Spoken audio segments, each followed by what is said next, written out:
Yay, back to streaming. I'm better.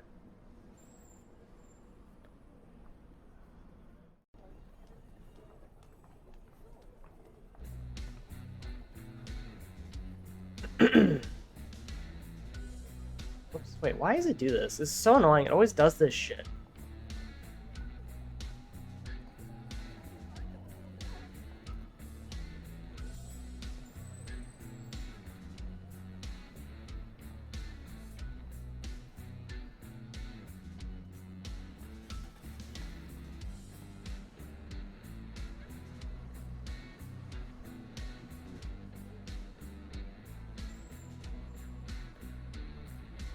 Okay.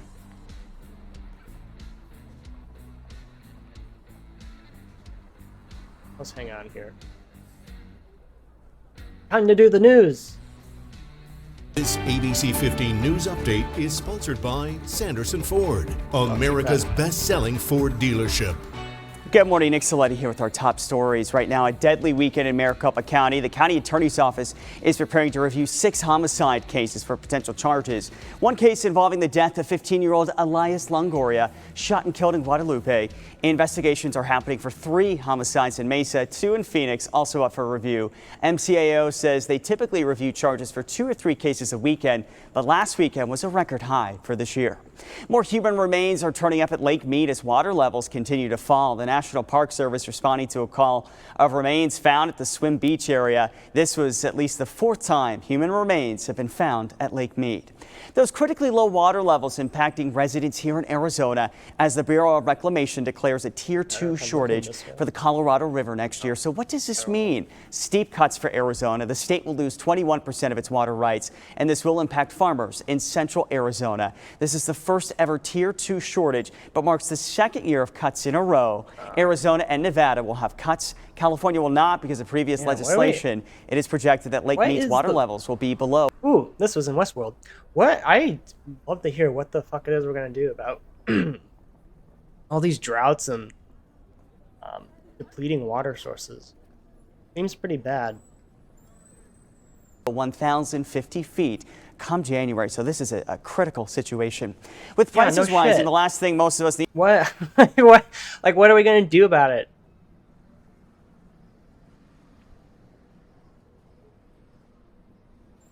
Maybe we should water the golf courses a little less.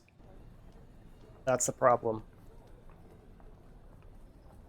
Need right now is to make impulse purchases, but that's harder than ever with ads flooding all over social media. All new this morning, John Matarese shows us how to avoid the impulse buy trap.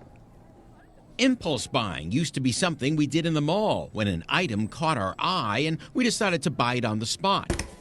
But these days, it's happening more and more on social media, thanks to ads and influencers. I literally bought a Nintendo Switch because I kept seeing it on Instagram. Brianna Stryker and her friend Erica Yuan know about impulse buying all too well. A lot of things off of TikTok, actually. So I'll see a lot of different skincare products. You know how it works. You're sitting there waiting for lunch and you're scrolling through your Instagram, Facebook, or Twitter feed, and suddenly you see something that you never knew you needed. But now that you saw it, you have to have it. A recent survey commissioned by Slick Deals. I don't think I've ever had that experience where I saw something I needed to buy and I just had to have it.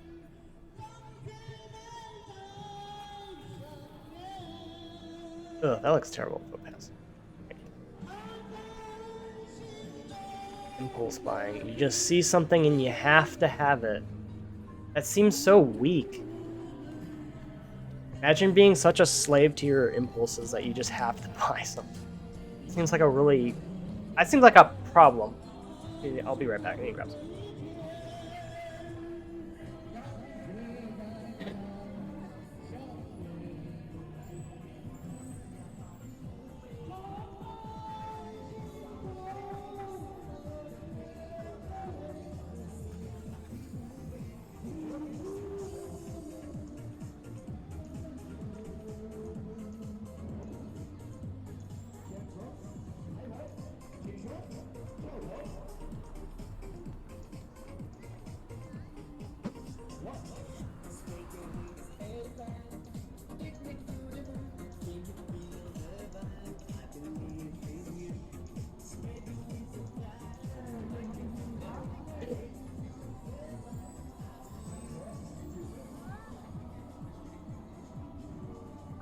Impulse buying. God, that seems like such a lame problem to have. Yeah, I spend too much when I see things I really want and I can't stop myself. It seems so lame. Average American spends more than $300 impulsively every month, with clothing as the #1 impulse purchase in 2022. Another survey by Bankrate.com found half Really? the people Clothing? on social media impulse it's women. buy. You know, the hyper targeted ads I think is really key Who else would be impulse buying clothes but women? This sounds like a chick problem. here. But most of us, 64%, later regret those not-so-needed items, according to analyst Sarah Foster. Maybe overspending, maybe purchasing things that you want to maybe have to keep up with your friendships, with your social life. So how do you keep your finger off the purchase button? Sarah suggests the 24-hour rule. Put an item in your cart, but give yourself a day. I agonize over everything I buy.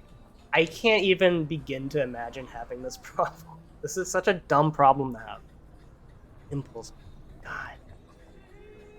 Oh, come on, people. You'd have, like, stronger mental fortitude than this. This is such, like, a dumb, like, weakness to have. To think it over. Also, build up a fund for discretionary purchases. So setting your finances up for those purchases that you can afford. What and that she's saying is don't be stupid with your money. But she's using a lot of extra words. you will ultimately end up enjoying. So think before you click.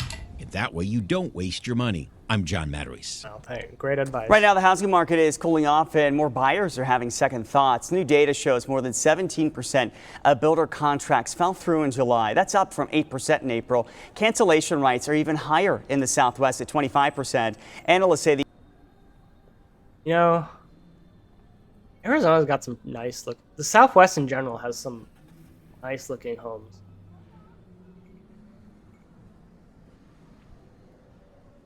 Yeah. Yeah, I'd say the homes out here look pretty nice. Got a good aesthetic. I like the yards that have got like a lot of rock and just like some shrubberies. That looks the best. I hate fucking Arizona, fucking having a front yard with lawn in the fucking desert is such a stupid idea. Rock is so much like it's so much lower maintenance, lower cost. It looks better. You're in the fucking desert. Like, why wouldn't you have rock front yards like this? The increase is because some buyers no longer Grass is qualify such a for pain in the mortgages ass. with interest rates rising. Get in the spirit. It was the night before Cirque du Soleil putting on the holiday show at Arizona Financial Theater for several shows in December. Tickets go on sale today for Live Nation members and open to the public on Friday.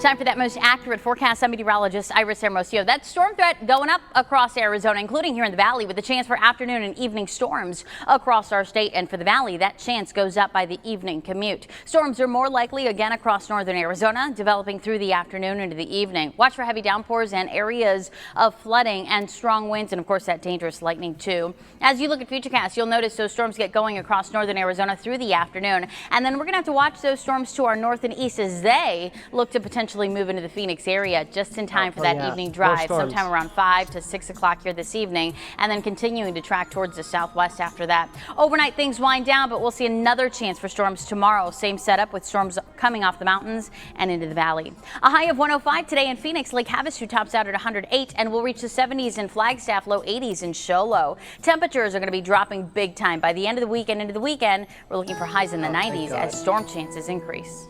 For the latest headlines, weather, and traffic, go to abc15.com or download our free ABC 15 mobile app. This ABC 15 News. Well, for the first time in 80 years, there will be no third-party candidate. This is very interesting. I rearranged these. And why don't you?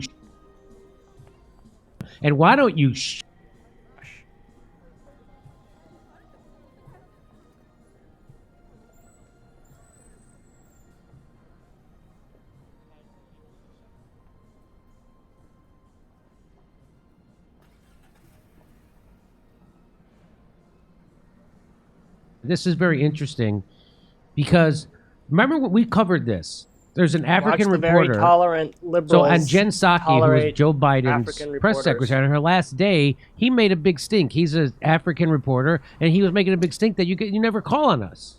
Why don't you ever call on people from Africa? And she Because just ignored Washington him doesn't care and about told him to Africa, shut up. that's why. Everybody was telling him to shut up, and he wouldn't shut up. So guess what happened? So Africa is just some place that has valuable shit that we want to take, and that's all Washington cares about Africa for. then not PayPal, but Stripe. It's another payment system. They took his Stripe account away, so then he couldn't make money at his newspaper. His newspaper was all run on Stripe. So Stripe, again, all these, whether it's Patreon, whether it's PayPal, whether it's Stripe, they're all owned by a billionaire somewhere, and they can screw you if you go against the establishment, which is what they did to him. So now it happened again. So a day after the United States announced its new strategy towards sub-Saharan Africa, and with a new commander assuming command of AFRICOM today, African reporters say they have to beg for questions from Biden's press secretary, which is so that's what I said. They didn't fix the problem. They didn't fix the problem of them not calling on reporters from Africa or addressing African concerns. They didn't fix that problem. They put an African American in charge of it. She's not going to fix it either, but she's there, so you can't wag your finger at them, but we can. So look at all the boxes she checks. She's minority, she's a woman, she's gay, and she's an immigrant. And it feels so Haiti. Much... Pardon me? From Haiti. From Haiti, a nation that Biden is treating like a colonial stooge. That's right. And so, but it makes me feel much better when someone who checks all those boxes lies to us. So, or ignores the concerns of Africans. So let's watch it happen again. Here it is. God, the concept of what matters in Washington is so horrifically skin deep. Holy fuck. About what happened yesterday. Black, she's gay, she's from another country. She's all the things we say we like. So it's okay if she's an asshole. Between the Justice Department and President Biden. One question for Africa, Kareem. I'm gonna come back, guys. Thank you. She doesn't. We always have to beg for questions. Africans deserve questions as well, Kareem. Come on. What is the latest on Can I have a question, Kareem? Okay, I'll take a couple more questions. Okay, I'm gonna take guys. Go ahead. Okay. Give me a second. We have been asking for questions every time, and even when you give questions to Simon, it's because he forced. We don't need to force for question. We also deserve to have a question. I will get. Something against African reporters? On Afghanistan, Sheikh Saleh said. Yeah, you see what she did? She ignored the Africans, and they can't do anything about it because she's black. Got him. Well played, liberals. Now, if Trump's administration treated African reporters like that, it would be a scandal. But do you see how they did how they do the identity politics? So now it's not a scandal because we have a black woman doing that to Africans. And she's doing it. She's fucking ignoring them, and she's sick of them. And why don't you shut the fuck up? While our Russia. and blame Russia. Yeah. Hang on, I think there's more to this. Last year that there was going to be an extensive top-to-bottom review of the drone, how that went. I mean, give me 1 Can second. you start again because someone was yelling over you? Jake Sullivan said last year. Could you start again because someone was yelling from Africa? Some African was trying to talk over you. Yo, Roland, can you hear me? Oh, Almanara. Howdy. How are you? What are you doing, baller? I'm doing, streaming. I'm doing the news. Really? Ron What are Burgundy. you guys doing? What are you watching? That's just me right now. Oh, I'm snap. watching Jimmy Dore do a piece about the press secretary intentionally ignoring African reporters. Wow, that looks. Oh yeah, I saw that story. That was such a cool story. Yeah, I thought it was a good one. I thought it was worth pointing out the continued hypocrisy. Sweet. What were you up to? Nothing. We're watching the Breonna Joy Gray and Shank video. Oh yeah. I saw. I think I saw most of that with. Bro, it's weird. I'm not gonna lie. Oh yeah, I know. I mean, Bree can't catch a break for not, Poor condemning girl. Jimmy It should have Dore been at Jimmy every Dore time. there. What? It should have been What's Jimmy that? Dore. Roland, it should have been Jimmy Dore. Like she should not have been interviewed. Like that was not for her. You mean so it should have been Jimmy Dore that they interviewed? Oh. Yeah, dude. He never asked her one question about her. Like. Oh yeah. No, I see what you're saying. Yeah. Yeah. It was Anyways, all about I'll let Jimmy, you. even though Jimmy wasn't even there. I'll let you go back. I might stop by here soon.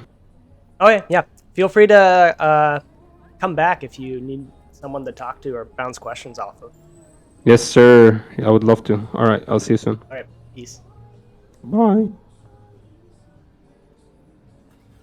Wow. Blinken said that the United States and African nations can't achieve any of our shared goals if we don't work together as equal partners. Apparently not in the press room, though. Not in the White House press room. So, I think this is actually good that they appointed her as the press secretary, because what people forget is that the press secretary's job is to be a professional liar. And everybody pretended like that just got invented during the Trump administration, that the press secretary and the politicians lied. That's what they do. If they're talking, they're lying. And she's a liar, just like Jen Psaki was a liar, just like Joe Biden's a liar. It's almost like they're all liars all the They time. think so little of the African reporters. They're like, I'm not even gonna bother lying almost like there's to nothing you. they don't I'm lie lying to them because they're more polite. Well, you're a reporter. You're a real journalist, unlike us here. Tell us, Max, what's your reaction to that? Well, I don't know about me being a real journalist His face looks so red. relate to this because I'd Max, never what's be up with allowed your in face, that room by the Biden White House. Look at his face. Why is it so red? Been drinking? Got like the Asian flush. Which considers one of the greatest journalists in the world to be a real criminal, or in Biden's words, a digital terrorist, and that's Julian Assange. I remember one of the biggest stooges in the international media, one of the biggest tools, Jorge Ramos, voice of the Latin American right wing from the corporate-owned Univision, stood up in a Trump press conference and demanded to question Trump out of turn. Instead of just waiting in line, he wasn't even, as far as I know, registered, and he was removed. And that became this gigantic blow up in the Beltway press, and it was portrayed as racist and xenophobic by Trump to not call on Jorge Ramos. But here you have this clip that went viral thanks to Kausacha News. You can see its logo in the upper right-hand corner. That is actually a news agency affiliated with Evo Morales and the Cocoa Growers Association in Bolivia.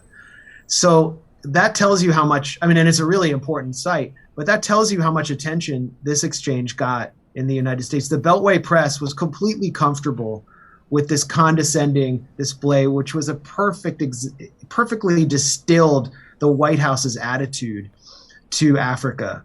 They're really putting the, I can't wait for the day when Africa is prosperous, super prosperous and beautiful, and everyone's fucking moving there. I want that. I want it for Africa, and I want it for humanity. Africa's fucking beautiful. Really putting their condescension on display, and I guarantee you that all across Africa, this was watched, particularly in places like the Horn of Africa, where the U.S. is trying to impose its will.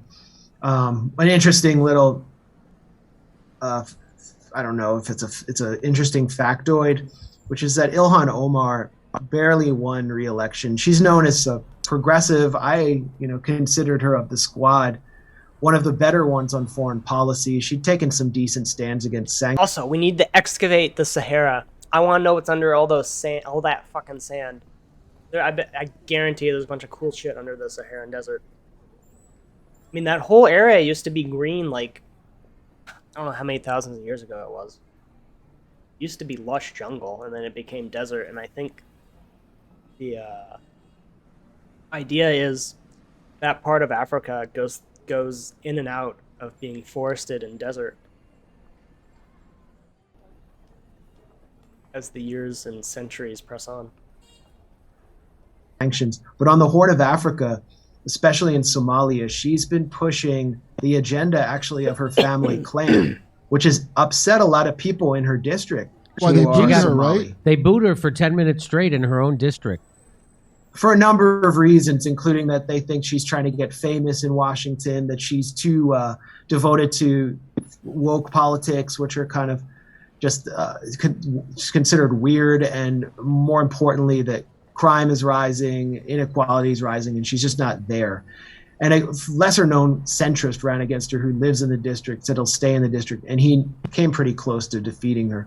But the point I wanted to make here about Africa is that Ilhan Omar actually has achieved some influence in the Democratic-controlled Congress on the House Foreign Affairs Committee. She's the vice chair of the subcommittee that deals with Africa, next to Karen Bass, who's going to probably be the next mayor of LA.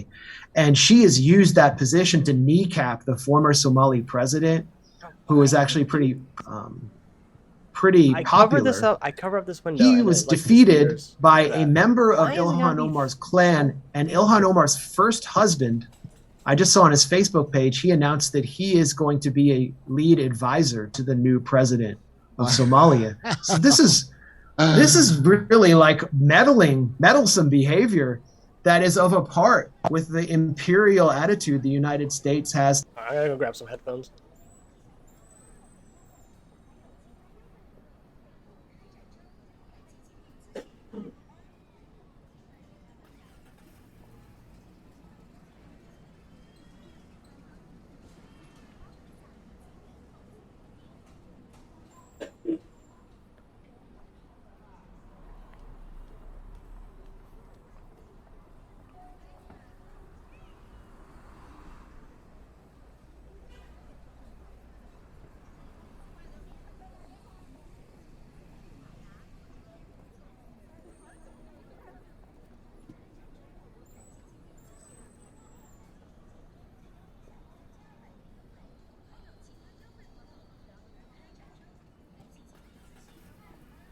To the whole of Africa, and it's coming from someone who is marketed to us as one of the biggest progressives.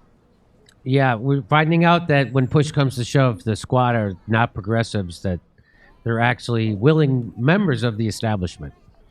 And Yeah, go ahead. A friend of mine made the comparison to me today. Yeah, it's amazing how corrupting Washington is.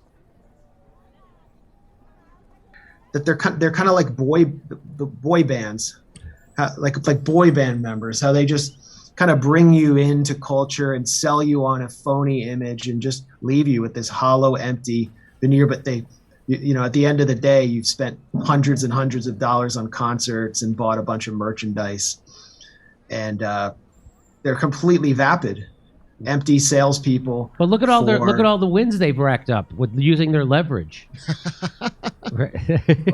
Well, He pushed Biden left so hard he fell off his bike. Look at all the wins Nina Turner's racking up. She can't even.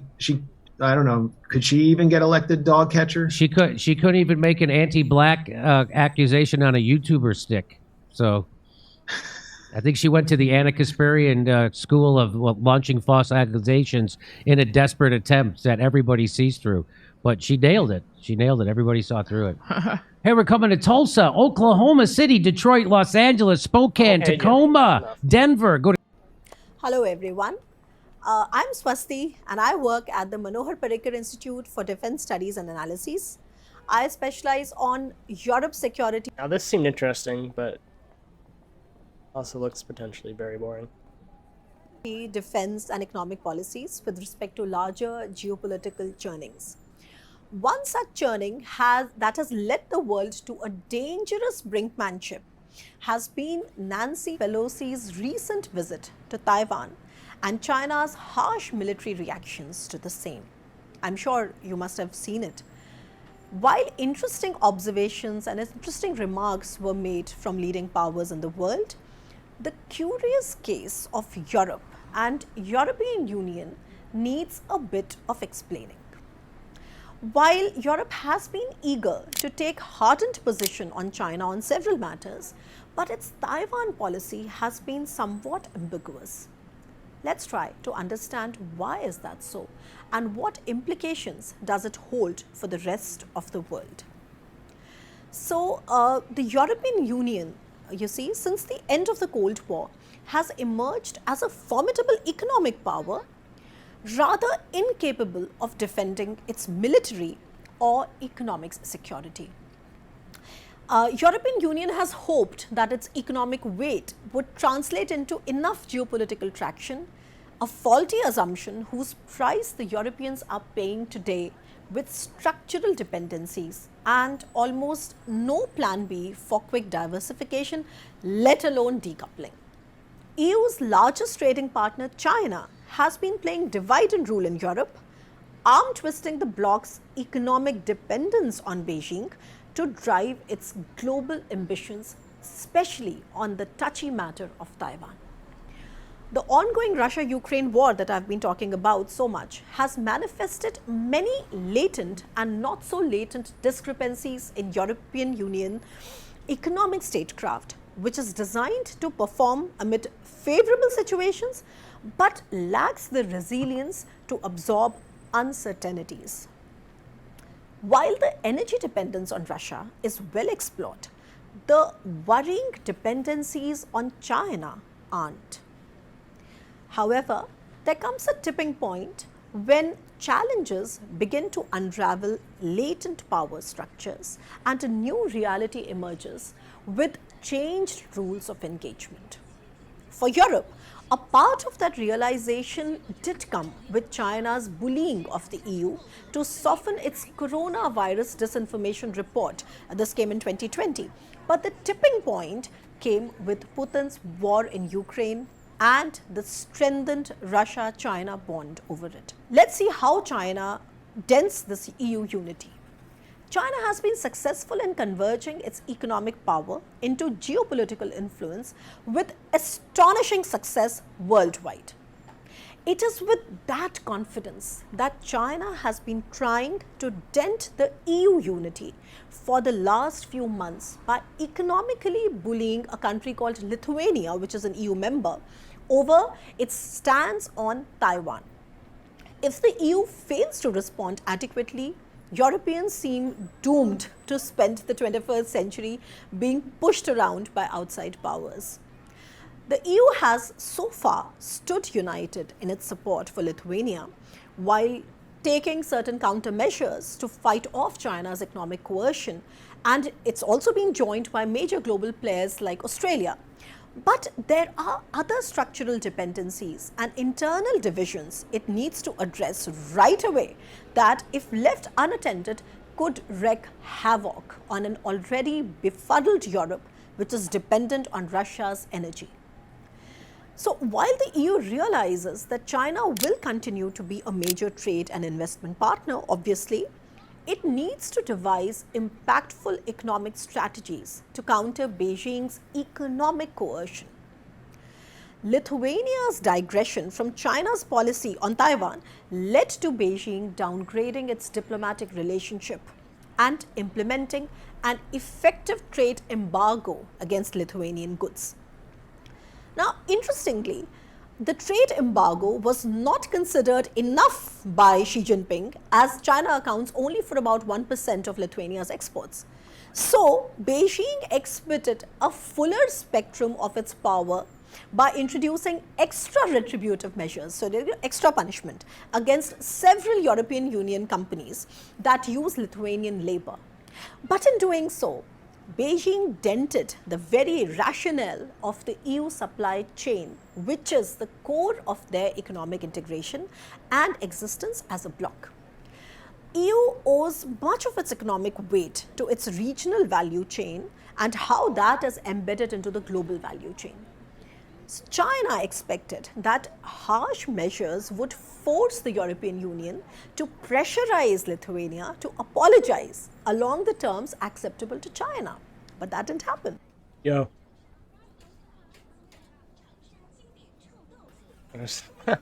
There's someone in the lounge and they left.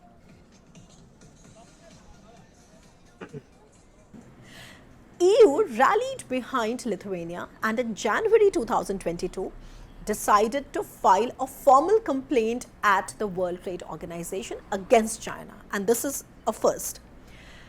Let's see how China has been dividing Europe. There is more to China's punishing Lithuania than just Taiwan.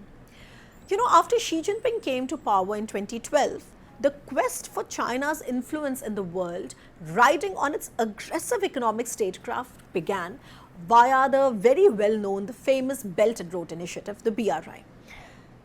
China had launched a specific program for the East European countries, which was a strategic move. So it was happening under the BRI. So it was a strategic move to divide and weaken the EU and make them economically dependent on China. Back in 2012, the Central and East European countries had welcomed China's It was happening under the BRI. So it was a strategic move to divide and weaken the EU and make them economically dependent on China. Back in 2012, the Central and East European countries had welcomed China's then 16+1 mechanism, which was later expanded to 17+1 with the addition of Greece. So, to China's dismay, the very countries that were supposed to be China's gateway to Europe, a decade later, all of them signed memoranda of understandings with the US, targeting Huawei's access to their 5G networks, or they landed up joining Washington's Clean Network Initiative, which is also a kind of containment policy aimed at Huawei and other Chinese tech companies. So the bad reputation that China has earned. The 17+1 group got frustrated with the unfulfilled projects as the Chinese BRI dream met with disappointments. For the EU, the 17+1 became a mechanism, a symbol, whose ultimate goal was to divide the bloc because it had grouped 11 EU members with 5 non-EU members, thereby undermining the unity of the 27-member bloc as a single market. Now, arguments have emerged that the 17+1 mechanism has become a zombie mechanism, which is similar to the Chinese zombie companies that are kept alive through cheap loans and state aid, only to avoid problems that closing them down would trigger. Let me tell you how. The CCP also keeps alive degenerating economic statecraft mechanisms to maintain the optics of China's infallible mega plans, like, the CCP can never go wrong. Subsequently, the EU started accusing China of divide and conquer tactics, more frequently by May 2021. So Lithuania pulled out of the 17+1, urging European countries to stick to the unity and solidarity of the EU itself. The Lithuania-China row forced the EU to stand up to protect its core economic rationale. Around the same time, which was mid-2021, the European Parliament voted overwhelmingly to freeze the legislative process for ratifying the famous EU's investment deal with China, Xi Jinping's dream, unless Beijing lifted sanctions against EU lawmakers that were imposed after the 27 EU countries sanctioned Xinjiang officials over mass internment of Uyghur minorities. Since the end of 2021, the EU Commission has started strengthening its toolbox of autonomous measures. It has adopted a proposal for an anti-coercion instrument which would give the EU more possibilities to react in the event of economic coercion by both Russia and China. The proposal could be a watershed moment towards a new geo-economic order. So, Lithuania's fallout has paved the way for further disenchantment. While Lithuania left, 11 other EU countries still remain in the 16+1 grouping that are, countries like Bulgaria, Croatia, the Czech Republic, Estonia, Greece, Hungary, Latvia, Poland, Romania, Slovakia, Slovenia. Out of these, 2 more have openly challenged China's Taiwan policy. The next to attract China's wrath is likely to be the Czech Republic, whose successive governments have issued independent statements against China's Taiwan policy. In 2020, let me tell you, the Czech Senate's visit to Taiwan had angered China. But the Czech Republic did not buckle, and to China's consternation, this visit was returned by the Taiwanese delegation's Eastern Europe tour in October 2021 to the Czech Republic, to Slovenia and Lithuania, of course. The latest to join the list of Taiwan supporters in the now 16+1 bloc is Slovenia, that I just mentioned, whose president recently criticized Beijing's economic coercion and vowed to strengthen relations with Taiwan. A few days after this controversial statement, the Slovenian trade groups reported Chinese backlash. So the Chinese are very quick with punishing.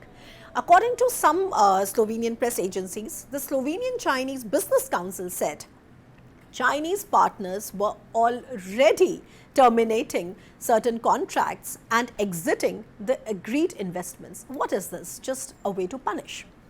Now, let me tell you a little bit about how the EU took China to the WTO.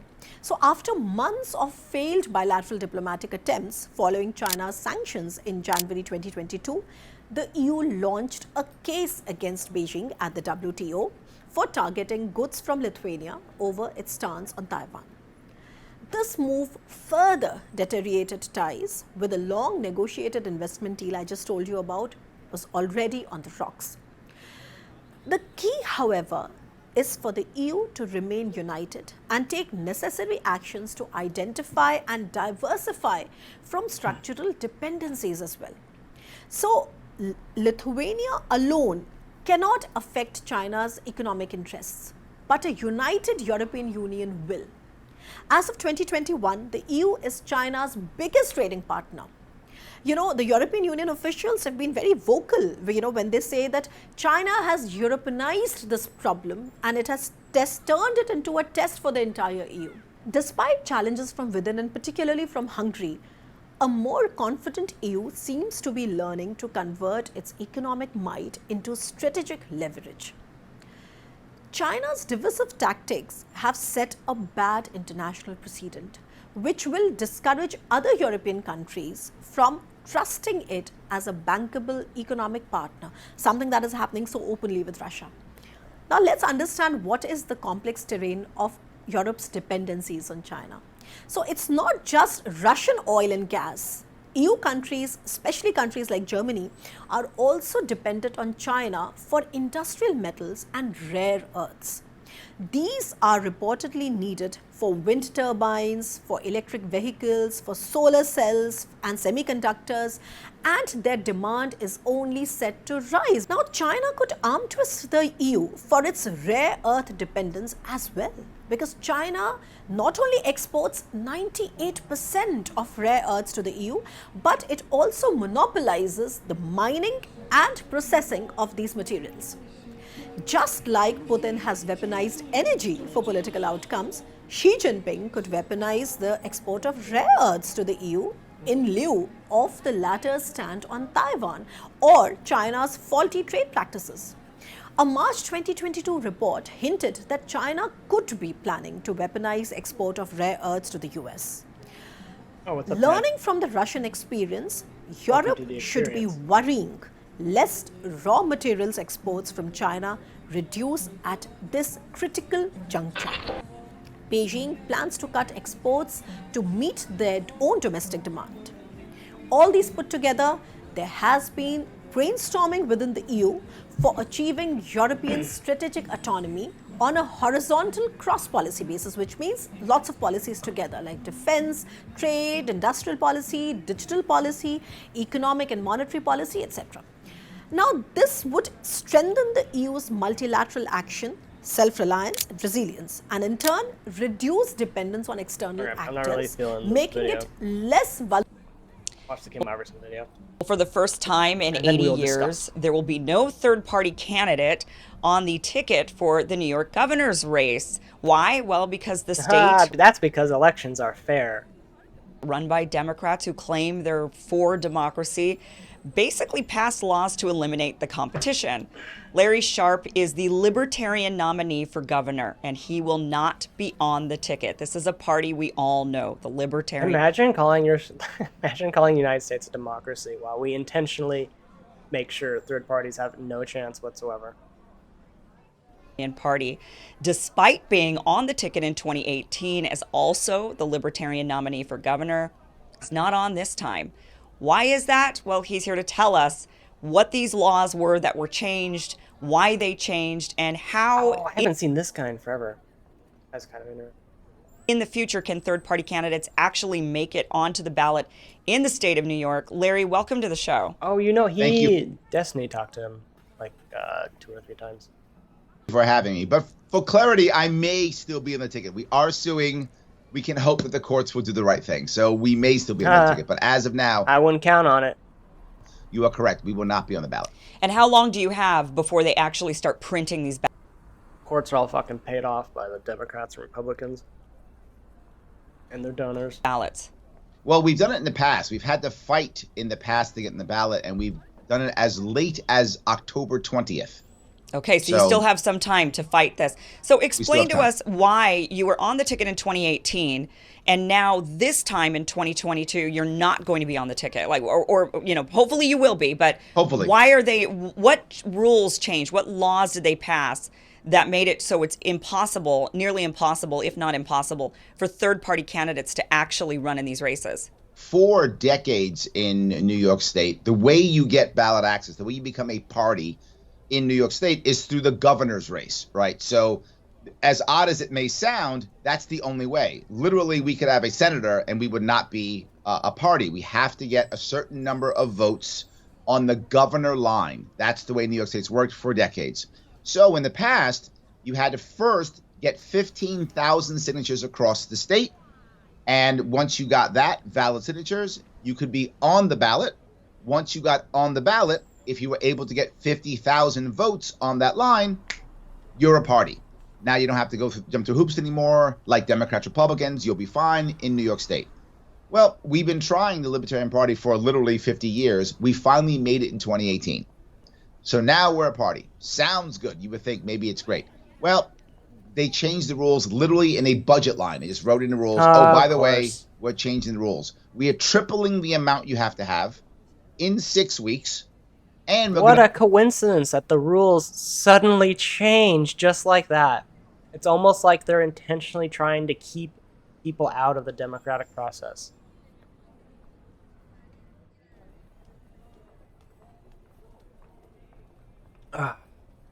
Panel was eventful. Bun fight. What do you mean bun fight? Bun fight poor. So you were eloquent. I quit and missed the climax by all accounts. You mean the Charm Hole panel?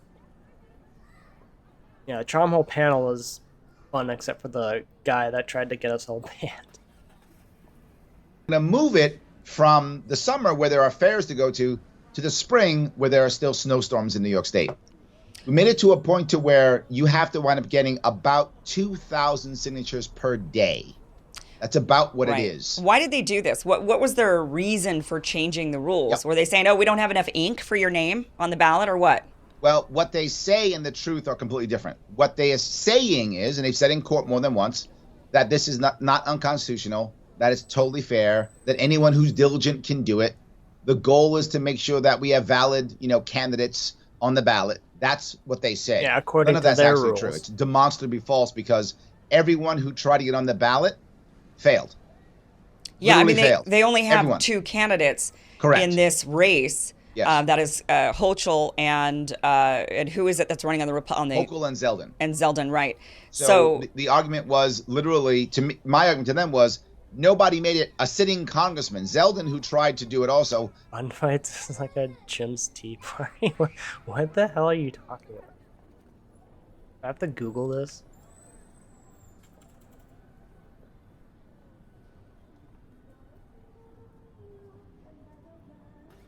Tad, where are you from, by the way? I feel like you show up pretty regularly.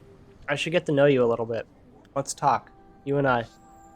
Where are you from, Tad? UK? Okay, cool. What part of the UK?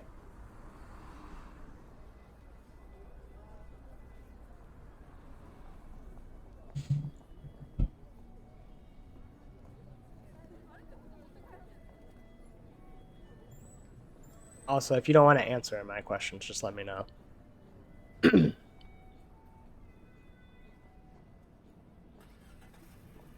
Right now, you're just Tadpole from the UK near Hadrian's Wall. Oh, okay. Well, I think you might have mentioned that before, or someone in my chat mentioned being near Hadrian's Wall.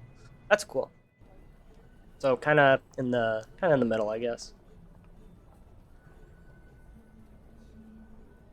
Now, are you in school, or are you graduate? Are you retired? Maybe. Be kind of interesting if you're like 70 years old.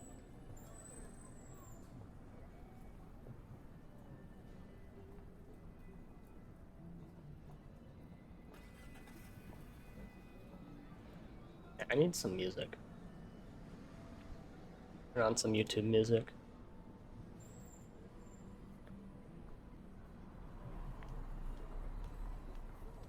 Lake District, NR. Yeah, no, it's Rawtard, remember? Rawtard.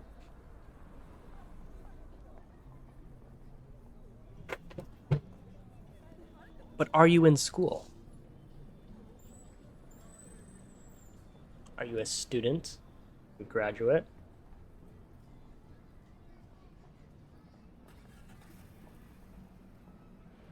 Do you work for a living? Do you volunteer? Retired. Oh, you are retired.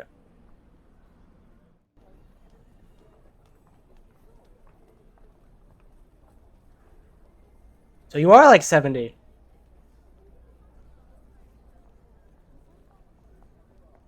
How did I manage to attract the intelligence and the wisdom of a 56-year-old 56-year-old in the UK? That's cool. Did you have any kids?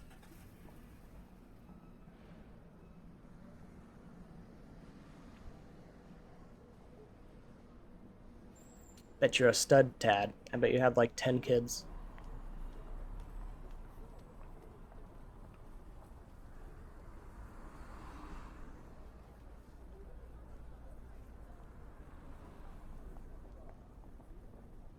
According to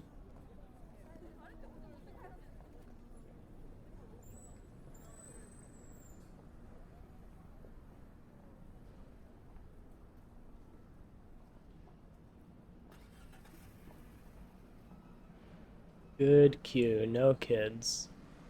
Into retro gaming, hence Twitch. Yeah, makes sense.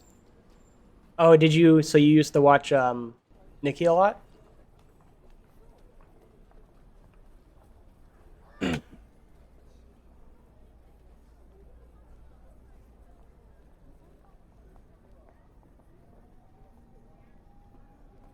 I'm gonna find some music really quick.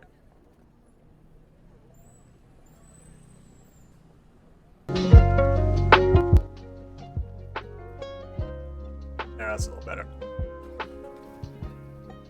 So you used to watch Radical Leftist Agenda. What did you do for work? Were you a cabbie? Work at a chicken factory? I'll only pester you a little longer, and then we'll go back to watching amazing videos.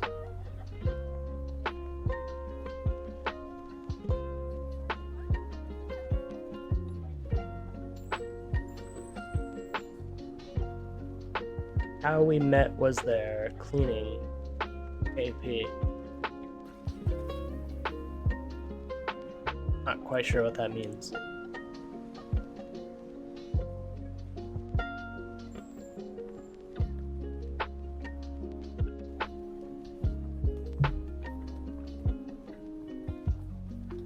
Retro gaming, huh?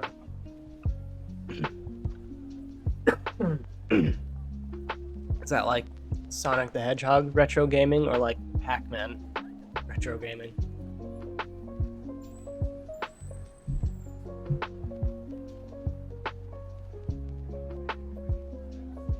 Pac-Man and Space Invaders.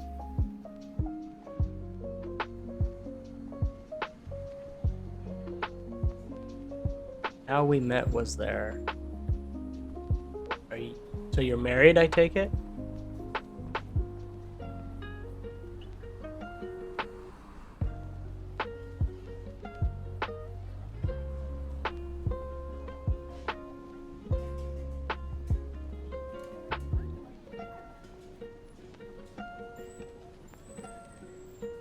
Lifeguard, we met on RLA. I was in the Space Invaders. Called it. Nailed it. That's cool. My dad used to be a lifeguard for a while, and my brother was a lifeguard too. Kind of a natural transition from doing swimming. Lifeguarding is how my dad met my mother. When did you find Radical Leftist Agenda? That must have been gosh, I can't remember when I found her or how. I think it was like this year. I think I was just literally browsing through channels and I liked what she was saying.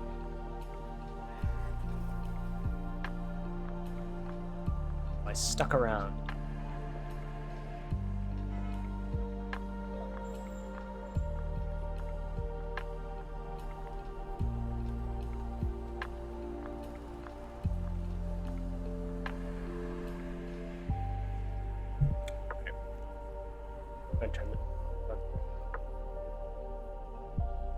Actually submitted 13,000, ostensibly 13,000 signatures that were photocopies. So his team tried to commit fraud to get on. A multi-millionaire tried to run, he couldn't get on, and I couldn't get on. It was literally impossible. Well, I mean, so when asked why, right? I'm sorry, go ahead. I mean, it being the first time in 80 years sort of shows that. I mean, if this is the first time in nearly 100 years where there is no third-party candidate. I mean, what excuse can they possibly make at this point? Yep. Democracy is when you have a two-party oligopoly and they don't let any other parties participate. Democracy. They had several excuses. I'll give you the real reason for the excuse. The excuse was, well, you know, we can do what we want to do. I'm not joking. This is actual documents. We can do what we want to do. My argument was, literally for decades, if someone spent time, money, and energy to get on the ballot, they were able to have party status for 4 years. You changed it in the middle of the deal. There's an implicit contract with me and my state. And they just said, no, there's no contract. More than once, multiple judges have said this. No contract. But you and I both know, if I was renting my garage out, right, every month for $200 a month, and all of a sudden someone leaves and you come in and say, hey, Larry, can I, rent your garage out for a month or two? And I go, yeah.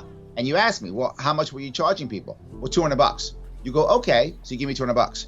Then 2 days into our agreement, I go, oh, by the way, you need to give me more money because, I've raised the rates. And you go, wait a minute, you got to give me $200 a month. And I go, well, I didn't say it was $200 a month. I just said it was $200. Right. So it's not really, that's what happened to me basically. Yeah. And so that was their rule. But here's the reality. 2 reasons why. Andrew Cuomo, who was our governor at the time, was getting trouble from the Working Families Party. And he wanted to destroy. Ooh, you were a competitive swimmer? Cool.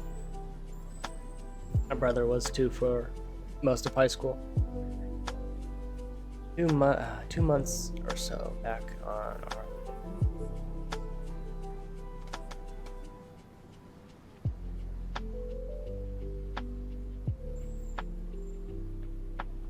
Cleaner, kitchen porter too, musician. Oh, that's cool. I never took the time to develop any sort of musical skill when I was younger. Although now I wish I kind of did piano, but when I was a kid, I was very resistant to anything I wasn't interested in. I wasn't interested in sports or music, although I was forced to play sports. I couldn't say no to that.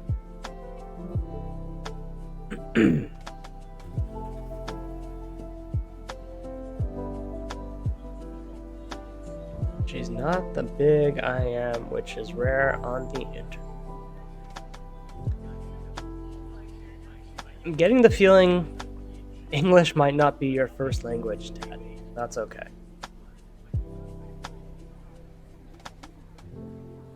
Destroy the Working Families Party. So he thought he'd put in rules that would destroy them, that they couldn't reach. So he would get rid of them because they're a left-leaning party in my state who didn't always support him. But there's a second piece. New York State now is moving to pay for all of our elections. In fact, about $100 million is going to be going out of taxpayer money to pay for the Democrat-Republican grifting class so that they can be paid to be candidates in the future. So if we have multiple parties, then we'll get that money. And they do not want to give libertarians any of that juicy taxpayer money. So it's to make sure that they don't get the money. So the real, why this is so bothersome, I think, is that so many of us have wanted to have government-funded elections, right? We don't. Oh yeah, typing on. I hate typing on a touchscreen phone. It's such a pain in the ass, and you always misspell things. Want the big money coming in from these corporations and these wealthy individuals. We instead want taxpayer-funded elections so that it's more fair, more democratic. But if they're going to eliminate the competition while doing this at the same time, then how democratic and fair is it? I mean, you're right. Now they are just taking taxpayer money, and instead of supporting the candidates that the people are wanting and allowing those voices and those ideas to increase in popularity, they instead squash it by making these hurdles that are clearly very, very difficult to overcome. Otherwise, there would be more than 2 people on the ballot this coming November. Well, the worst part is the argument that one judge said was, well, the whole goal is to make sure that candidates who can't win aren't on the ballot. The judge actually said this. 2 parts to that. Number one, in New York State, we're almost 3-1 Democrat to Republican. A Republican has not won a statewide election in 20 years in New York State, and New York State's getting bluer and not redder. There's no chance for the Republican to win. So it's not even a 2-party state. I'll go worse. It's a 1-party state. So we're giving one party all the money, and the other party just, I guess, controlled opposition. I'm not sure if it matters anymore when it comes to statewide. So that's piece number one. So it's not even multiple parties, it's just one. And the second piece is that what my First Amendment rights come down to for a judge? That if the person can't win the election, I don't get to vote for them? My argument in court, and I actually at one point was pro se, and I said literally to the judge, are you telling me that my protest vote isn't a protest? It isn't free speech? The greatest protest I can possibly give is not staying home, because staying home might mean I don't care. It could be apathetic. The greatest protest vote I can make is a vote against you, against the system, a no to vote, a none of the above vote. I can do that if I show up and I get to vote for whom I want to vote for. And that they just dismiss completely. So why isn't the Workers' Family Party, why are they not fighting this? Why instead, I believe what they did was they put Kathy Hochul as their candidate as well. Because they are still technically The street is... I can't read this. It's in China.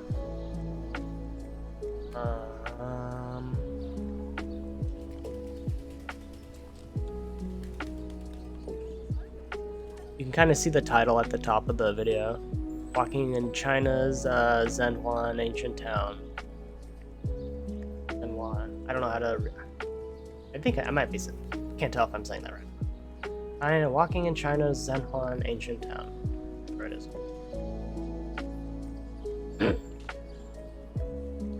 Remember, the Chinese have no freedom and they're all poor.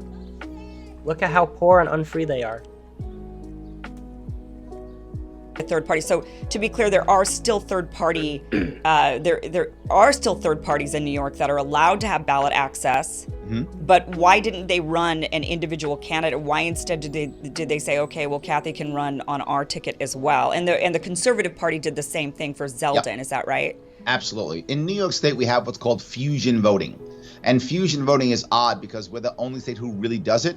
If I remember right, I think 6 states have the ability to do this. What it means is a candidate can run, or a nominee can run on multiple tickets at the same time. So literally, I could run on Libertarian line, Democratic line, Republican line, whatever line I want to, and all of my votes combined add up and count. Wow. That's how New York State runs. So the 2 other parties, the Conservative Party and Working Family Party, they're basically parasite parties. They're not real parties. They are a grifter class of people who stay as party members in theory, and then they decide, well, we're just going to support the big guy so that people will protest the big guys by voting on us so that we can have party status. In fact, to be forward, the Conservative Party, that's the party that sued me to throw me off the ballot. I actually made the ballot. Then the Conservative Party sued me and threw me off the ballot. So the Democrats do it to the Greens, the Conservatives do it to me. Right. Green Party's not on the ticket either this year. Correct. So, working family party. Is it the Worker Families Party? It's the Working Families Party. Right. Okay. So they and I know that they've had some beefs and squabbles with even Kathy Hochul. Yep. And now, so it's interesting that they would actually put her on their ticket as their nominee. It sounds to me like maybe the Democratic Party, the establishment, was able to infiltrate that party and get in there rather than them being actual opposition to the Democratic Party. They were able to somehow infiltrate. I know that there is a thinking, but it doesn't make sense in a state like New York. There's a thinking that, well, we don't want to split the ticket, right? We don't want to split the vote and then, oh no, the Lee Zeldin wins. And maybe that's the thinking. But the state is so blue. Yeah. That's what I mean. It's not that, without question, right? There is no doubt. There are only two possible outcomes in New York State. Kathy Hochul wins again, or some outsider strikes lightning and wins somehow. I was hoping that outsider would be me, obviously, right? Yeah. And I hope it still will be. You never know. But those are the only two options. Republicans not going to win this state again. 20 years, no statewide election, not senator, not governor, not controller, nothing for 20 years. Yeah. So he's going to lose by at least 20 points. So it's I'm not in that. It is the Phoenix, idea that Arizona. when you are a part, I'll give you an example what happened with the Conservative Party. The guy who runs the Conservative Party here in New York State is a guy named Jerry Kassar. Land of endless summers and monsoons. The late summer.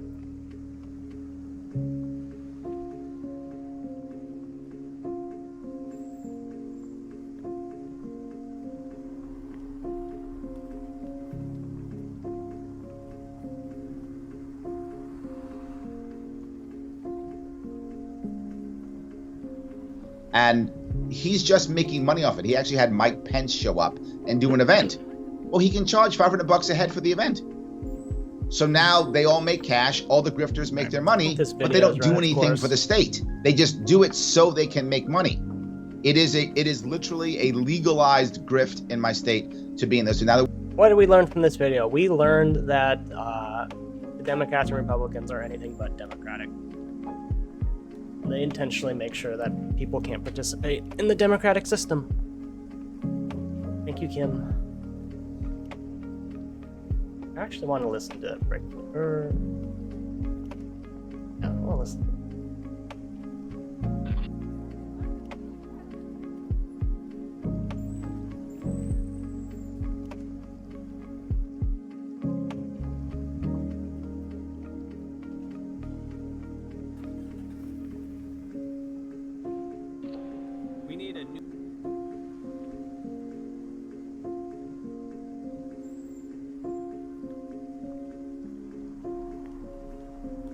There we go.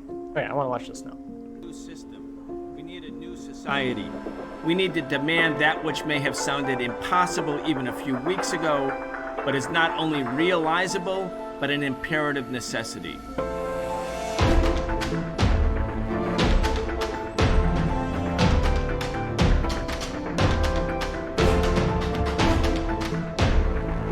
"12 days after Nancy Pelosi visited Taiwan, another congressional delegation makes its journey there, escalating tensions with China.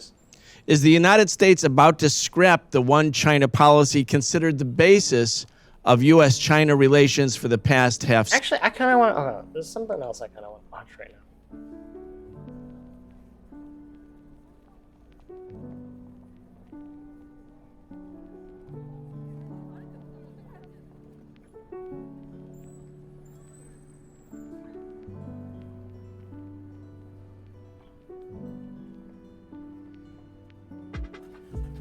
Gradient tool. Texture, grain. Adjust the contrast a little. Nice. You could use the shape tool to make a mask for the game. Come on, commercial. Transparency, make mask, deselect clear. Duplicate that to make the same frame for my camera. Around the corners and done. Easy clap. Population in society in the future. I don't think they give a shit. Oh, this is I think they just want to live their lives. Okay, I'm not gonna get a yes or no. So, next question. Do you think that gay people are spawned from other gay people, or do they come from straight people? I think it's mostly Come on, taught, where and then is there might be some genetic variation. Well, you're wrong, but there you go. I mean, how do you think that homosexuality, the behavior of homosexuality, would survive? Fucking Dylan banned me. Now I gotta. Okay, so this is my for revenge. example, like let's look at like That's animals, not my- right? I don't Let's look at want animals, people right? to be gay. I want people all to the do what they animals that want. are Steal any his content. animals that are homosexual, that have homosexual behavior, like permanently. Yes. Do There not are survive. animals that have They do not homosexual reproduce. behavior. Right? What? They don't reproduce. They cannot. I don't think we should be comparing ourselves to the kinds of sex animals have, by the way. Plus, animals have all kinds of weird sex. Sex, like the same Hey, But way. that where other did species those do. gay Moderator, animals is it come from? moderator? Where Is it did possible the we can give it over to genetic Looter? Because I feel like he'll give some good questions that are actually like You're blowing my productive. mind here. So, I just don't know Can how you had an issue as to how. On this. We're actually coming here to the end of the panel anyway. I'll let. It's ending? Oh, okay, that was quick. Yeah, it's like hour 40 minutes. So yeah, I'll Lightweights. It Lightweights, Pedro. Apparently, Lightweights. Pedro was right. It turned into everyone versus Pedro. Who knew? But I feel like Nacho was on my team actually. Thank yeah, you, Nacho. Nacho was too. Hey, Nacho. Wait, are we? Even on Looter there? came in for me and helped clarify a simple logical point at some point. Look, So I'm thank you, just Looter. trying to understand your position. I guess other people aren't interested in doing that. So Okay, that's I'll where let we're at. Looter get. really. Looter, you can go, and then we'll go into closing. I mean, look, like if you're not interested in like exploring somebody else's ideas and worldview, Oh, I then, explored like, what the fuck it. are you I'm doing good. here, bro? Like, I what are you explored it. doing? We're here Looter. debating Christian Today's nationalism. fucking It's not. Looter It's take. not interview Pedro. Okay. I understand Get that your it's not shit together, debating fucking Christian Pedro. nationalism. Fucking Christian Okay, nationalism. so here we okay? go. Like, when it comes to debating, in order to debate effectively, you have to try to come to an understanding of what your opponent's position is and Keeper. how they're framing it and What's how up, they homie? came to that worldview. Shouldn't I you think that's be what in you should be trying to Almanar's do in a chat debate, right and about it now? sounds like that's maybe not how you see a debate. So Yeah, I let's just take don't the really first. take Let's this. take Your the first presence, hour Keeper. and 15 minutes to define Christian nationalism, and then you know what? We could debate it for 15. Dylan banned me, so we're just gonna bum his content now, just to piss him off. So this I clown second Pedro, wanted and this. then I'll go. So this You actually could have cleared this up in yeah. like the first 30 seconds and moved on, but The gecko. Oh, I've got him right here. I've been listening to Almanara. I can do two things at once. I don't know what gecko therapy is though. It sounds really weird. definition, right? It's Define so my bad. worldview for me and just take it on. Just say, yes, this is actually me. Even though it's a total straw man that should not be burned but nuked in the middle of a yard. When did It's I say not- I was a Christian it has- nationalist? He has no idea put what words in my Christian mouth, national bro. is. For He fucking- advocated Bro, earlier. I He never said I was a advocated Christian earlier nationalist. for I said I was abortion. against He is not a Christian. I'm sorry. I said I was Out. against Christian national. I said I was against Christian nationalism. Hey, this guy in the top right doesn't get to decide who is and isn't a Christian. No, Never but will you claim to be a identified Christian for the nationalist. longest time as a Christian. What was it? Christian Christian nationalism constitutionalist, goes conservative, against- or whatever, some shit like that. So when they said But there's like only for one the- type of Christian nationalist, I said, oh, so there's only one But type you're of a conservative. lulver. There's Like, you're more. not There's fucking- more. There's more than one type of Christian nationalist. If you're going to disagree with that, that's fine. But you're disagreeing with facts. Wait, what are the facts? Indeed. There. That there's more than one type of Christian nationalist. He's saying there's multiple more than one facts type on of how to. Christian. Wait, that's Exactly. the whole fucking argument from the beginning. What are you talking about? You just got mad at us for fucking arguing over definition for the past fucking hour. No, that's what you just. That's what you just came after. That's what you just came after me with, bro. That's what you literally just came What after are me you with. saying? Okay, You can we literally just came after me get with the rest of the time to Get together. Looter? Go Can we get the turn rest of the around time to into Looter? that corner, okay? Walk Yeah, into let's that give the corner rest of and the stand time there of the for about debate 5 to minutes, one okay? panelist. Collect That yourself sounds like and a then come great back idea. whenever you. Yeah, because Looter's the only Whenever one you being figure it nice out, to him, okay? so we really gotta let him talk. Looters only make the hard questions. The only time I've actually had to concede and walk back a point was when I called your level of education some kind of indoctrination system, and then he jumped into my worldview and said, hey, can you examine yours? I think yours is indoctrination too. And then I had to concede that point and say, well, yeah, you're right. They're both biased systems that produce an indoctrination. So he's the only one that's been able to actually put me to any kind of real questioning that really actually interacted with my worldview. You can't. I'm sorry. Oh, I could. I just don't want to. I didn't know the title of this panel was. I can, I just Pedro's won't, worldview. 'cause I But like okay. I mean, it seems like he's the I only know the one title here of this who's panel like is crap. There's nothing nationalism, fucking useful so to it's add to inevitably going to this lead to debate him at getting all. dogpiled in a conversation Listen, about Christian Pedro. nationalism. That's If just you ever what want to set up a happens. one-on-one with me, I'll take it much more seriously. I just think these panels are a shit show. That's all. Alec, I'm you're sorry not I wrong. called you a troll or any kind of clown earlier. Spartacus, I'm sorry too. I get heated I'm in not these sorry. debates. I think you guys can take it on the chin. I think we can walk away from this shaking hands. I think in the future, yes, if you want to debate, we can do that, and we can do it seriously. See, I'm not sorry. I think you're both clowns. Okay. What are you laughing at, Dylan? I meant everything that I said. This is funny, man. This is why I give. Well, Nachos, Clear, I'm not shaking Nachos hands with pulling you. the I do sword more think that your willingly to me. ideology Yeah. is crazy. Okay, I do. Like, that's serious. So I'm not shaking hands with you. But let that be clear. But if you would like to debate me, we can. Well, that makes total sense because the Bible even says in its own pages that to the fool, this is nothing but foolishness. No. You're perishing. But Where to does those who are Judas being report? saved, it's the very power of God. Oh, and just- So that makes What's with total sense politics coming people from you. going Alex. in the just I mean, chatting? it says that the seems like- strong are that supposed to seems take so care of the lame. weak anyway. So Very true. Also, does anyone think Marjorie Taylor Greene's Imagine making your whole career about politics and then not streaming in the politics section. Lame. Okay, What would God say, Pedro? He had an He would answer. say- he would had say- an answer in he his would head. say- He's just not willing to say it out loud. Like, would let's say be real. put He your- had an answer in his head. Okay, this conversation. It would say, is put your so face to the. Go back to breakthrough news. Century. Welcome to this week's episode of the Socialist Program. I'm your host, Brian Becker. Today we'll be talking with Tings Chak. Tings is a researcher at the Tricontinental Institute. She's a member of the Dongsheng News Collective. She's the author of the pamphlet, Serve the People, The Eradication of Extreme Poverty in China. Tings, welcome back to the show. Thanks for having me, Brian. How are you doing? I'm doing great. We're doing great here. I know it's a little bit later for you there, 12-hour time difference, so we really appreciate you joining us. Senator Edward Markey, the chairperson of the Senate Foreign Relations Committee on East Asia and Pacific Affairs, took a 5-person delegation to Taiwan just 12 days after Nancy Pelosi's visit, 12 days after what the Chinese called a strategic level provocation that inaugurated all kinds of reciprocal recriminations from the Chinese side, the end of communications, or at least the suspension of communications on a number of key areas, including defense, intelligence, narcotics, climate. And of course, China participated in live fire drills around Taiwan, demonstrating that it has the capacity, if need be, to blockade Taiwan. Anyway, 12 days after a strategic level provocation, another provocation. It's not. I need to start watching TYT and Majority Report again. So I have like things to yell at on Twitch.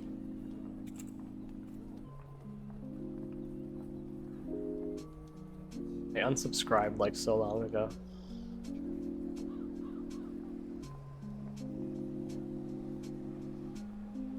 TYT's been at like 5 million subscribers for a long time. The Majority Report.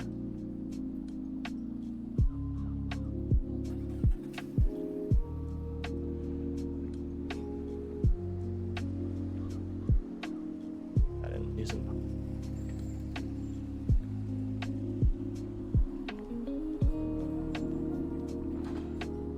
Alright, and I gotta do Mike Bigger Lamo Humanist Report.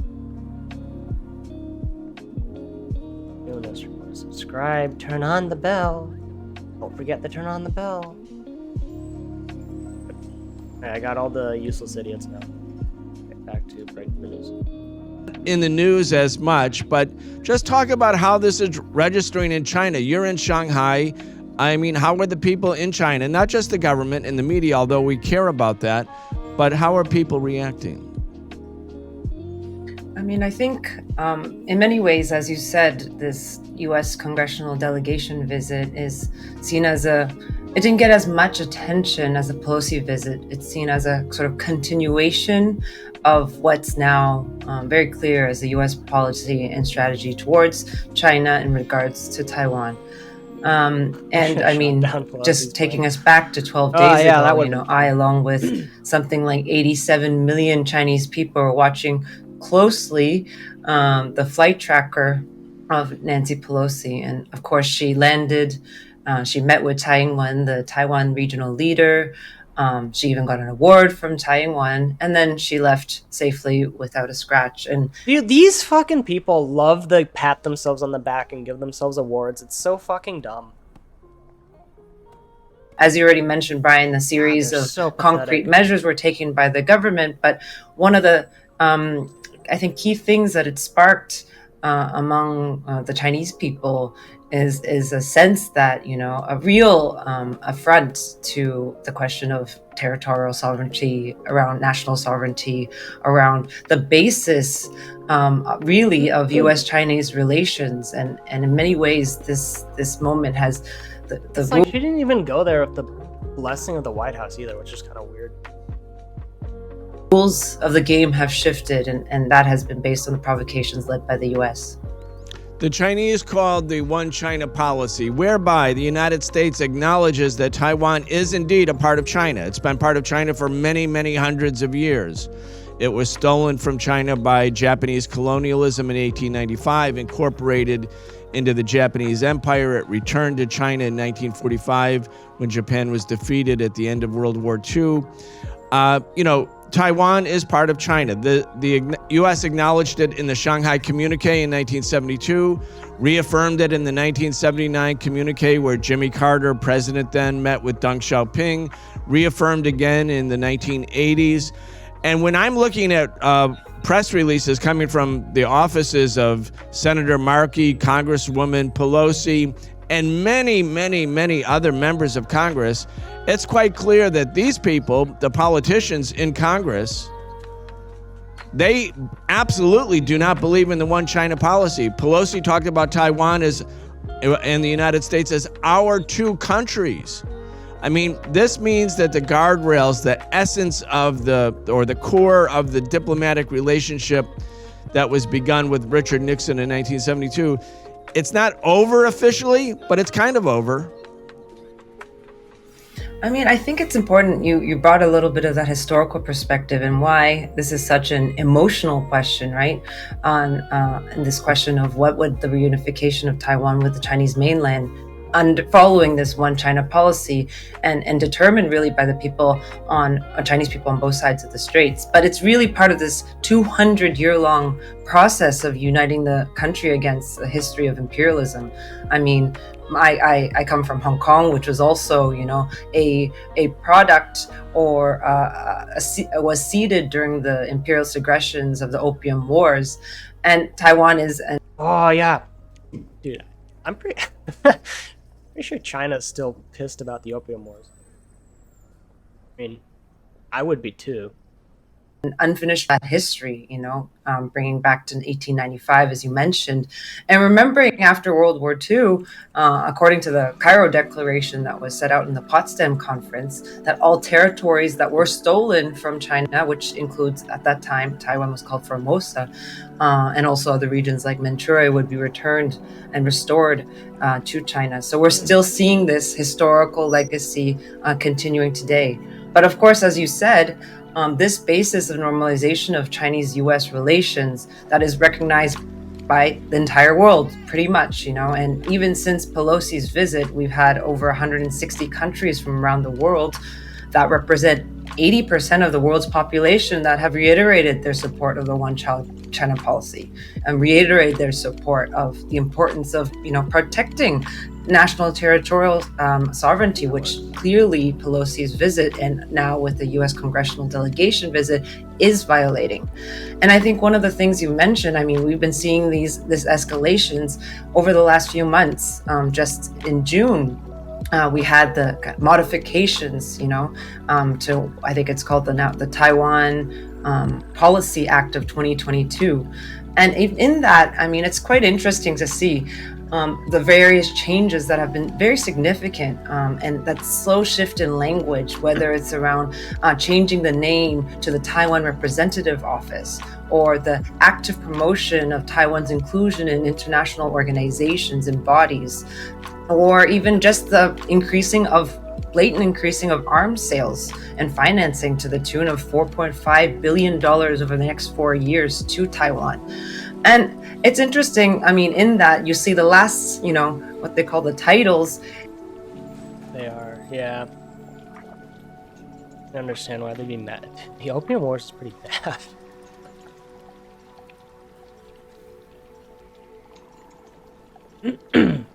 Some say Xanax type drugs or revenge. That would make sense.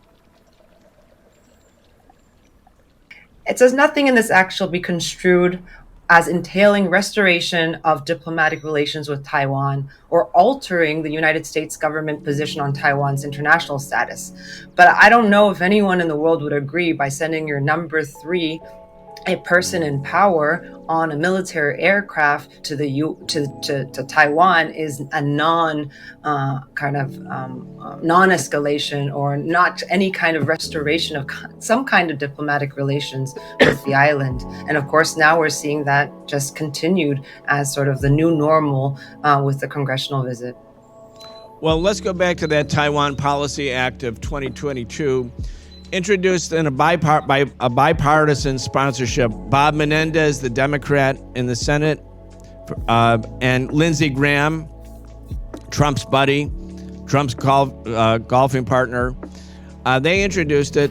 They say in the Taiwan Policy Act of 2022 that you look at some of these people in Congress and you just can't wrap your head around how the fuck they got there. Doesn't make any sense. They look like the most spineless losers who can't get anything done, and yet there they are in Congress. It doesn't make any sense. Nothing makes any sense. When it comes to Taiwan, this is a quote from Senator Graham. When it comes to Taiwan, our response should be that we are for democracy and against communist aggression. And then it goes on in the Taiwan Policy Act of 2022 and says that the current government, meaning the authorities in Taiwan today, are the legitimate representatives of the people in Taiwan. Now, if one reads that language, and this is language for those who are new to this, when you talk about the legitimate voice of or authority over a people, that means you have UN recognition. Like Taiwan, which called itself the Republic of China, was evicted from the United Nations in 1971 by a General Assembly vote. The United States, even as late as 1971, was trying to stop that from happening.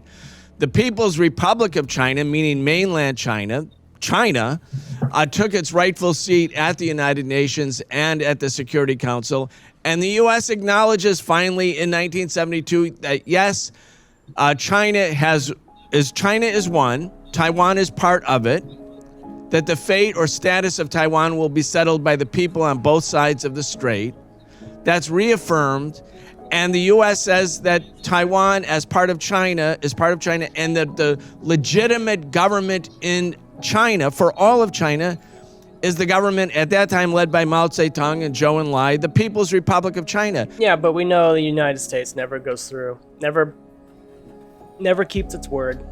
It always reneges on its agreements.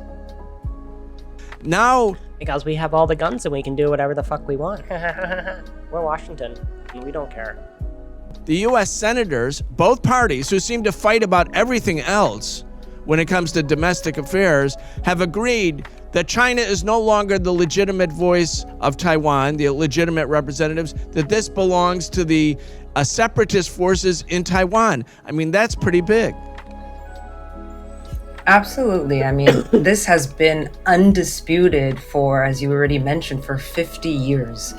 And by, both sides, and China and the US, also both sides of the Taiwan Straits, and also on any kind of basis of international recognition of national sovereignty. So this is undisputed, and US has gone ahead again. We know this is how the... Oh yeah, good. Yeah, as you say, rigged. We still have no acting PM. Damn, Boris hasn't been replaced yet? What's even happening in the UK if you've got no prime minister? I mean, isn't there someone to just replace him temporarily? There must be someone performing his job. in the meantime, while there's no one else officially like in that role. 5K utility bills? Is this for the winter? That's what forecast of 5K or 5K British pounds utility bills. That must be for the winter. Oh my god. And European leaders are really fucked. Population there. This is what happens when you pick fights you don't need to be picking. You get punished. The U.S. acts unilaterally. Fucking NATO and United States shot them. Ah, God, Ukraine. All the fucking sanctions and bullshit. You guys are just shooting yourselves in the foot. Or your leaders are. To basically defy what is any kind of international norm or bilateral. Imagine pissing off your main supply line of energy from Russia.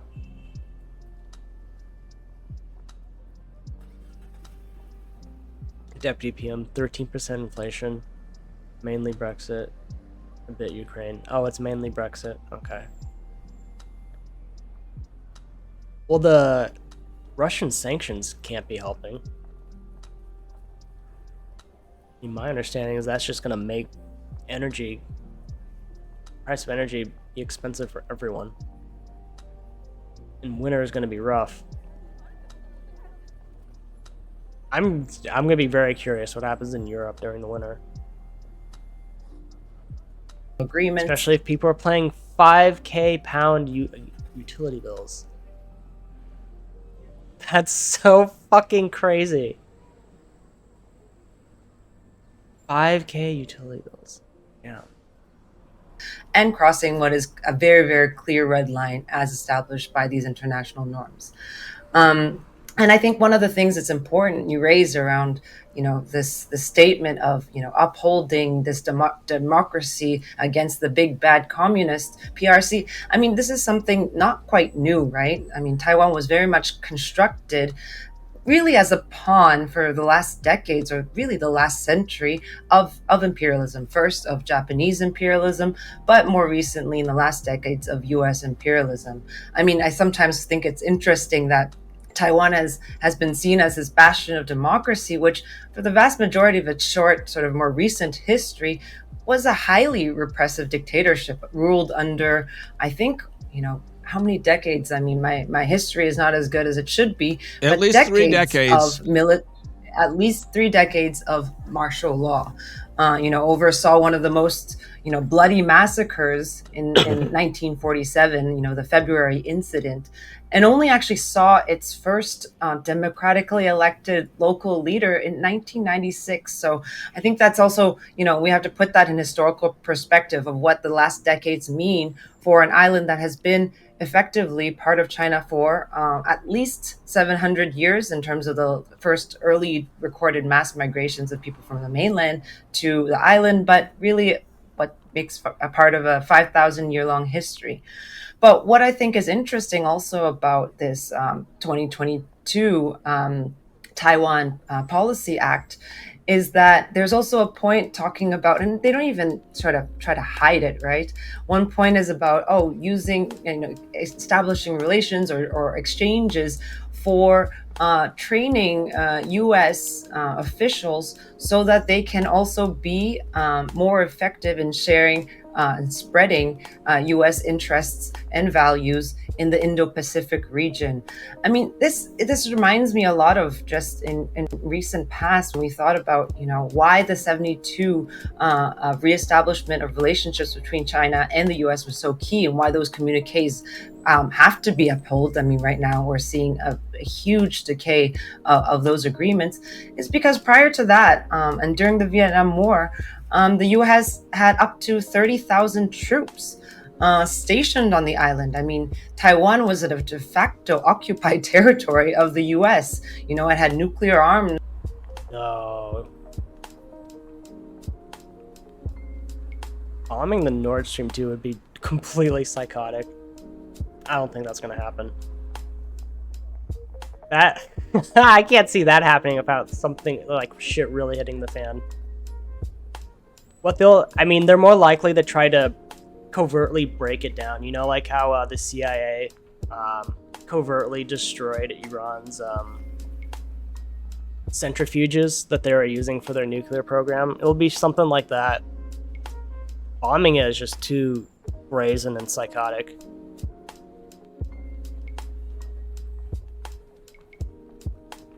Oh, hey, well, look who it is. What's up, boys and girls? Glad to see you. Man, should I be... You guys are all...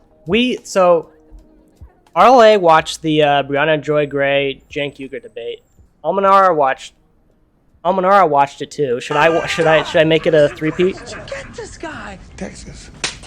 Thanks for the follow, California. You want to watch it a third time? I'll watch it a third time. I figure I should probably start like asking my audience when you guys want to watch more, so that I can just respond to like the news that you guys think is relevant. Why do you guys like that video so much? I feel like I can only ever watch something like once and then I don't watch it again. I get bored. Okay, we'll watch it and then I'll give you my very intelligent breakdown. Because I know that's what you guys want. Okay, let's see. Cenk Uygur. Oh, there it goes. Cenk Uygur. We'll watch this. We'll watch the whole hour. All right, welcome. All right. All right, welcome to the conversation. Let me get this set up. Bam, all right. Our favorite human football. Conversation where we're gonna have a doozy today. Could be. Watch Andrew Tate. We can. What Andrew Tate video should I watch? Also, wait, hold on. Thank you, non-smoker, for following as well. Forgot to say thank you. Appreciate it. We can, if you really want to watch Andrew Tate, there is a video with Cheyenne Reynolds where she grills him for like 45 minutes. That was fun. I'd watch that again, but we can do that later. We'll watch this now. So I too can respond to the latest. Brianna Joy Gray is the host of the Bad Faith podcast. She's co-host on The Rising. She's also a host on Debrief, on Call-In, former National Press Secretary for Bernie Sanders in 2020. I was talking to Sansol earlier about Andrew Tate. I showed up in his chat and I said I like Andrew Tate, and he didn't like that, so he wanted to talk to me about it and try to convince me out of my opinion. And we're going to try to clear the air today in terms of what folks believe, what I believe, what she believes, what everybody believes. So this ought to be interesting. Brianna, welcome. Thanks, Cenk. I appreciate you having me. No problem. So let's keep it real right out of the gate. Some have called you the fake left, including me. Now. Remember, Cenk is the arbiter of who is left and who is not left. I'll tell you why I called you that, and then you tell me why I'm wrong. Okay? So it seemed that you had an alliance, which I don't know if you still have or not, and were like-minded with other fake leftists like Jimmy Dore, Glenn Greenwald, Tulsi Gabbard. Fake, yes. Remember, arbiter of who is a leftist. First, Tulsi Gabbard hosting Tucker Carlson's show on Friday. Do you still think that they have good? We should watch that just to spite Cenk. Come on, Tulsi Gabbard. Tucker. We should watch it just to piss him off. Oh, but they're all like really short. If anyone's got a link to a good video of Tulsi doing Tucker's show, we'll watch it. Intent, and that they are not fake left, that they just happen to just pummel the left and agree with the right wing all the time. Oh, by the way, hey, check this out. You guys see this background? Look how poor and unfree China is. Look how unfree the river is. You know what happens if you jump in that river? You get arrested and sent to prison. You're never heard from again. No one breaks Chinese law. Look at that man's taking that woman to jail right now on the motorbike. Just coincidentally, I'm just curious it's what an your acid take on river. that is lately. I didn't catch it. I've never actually met or spoken to or corresponded with Tulsi Gabbard.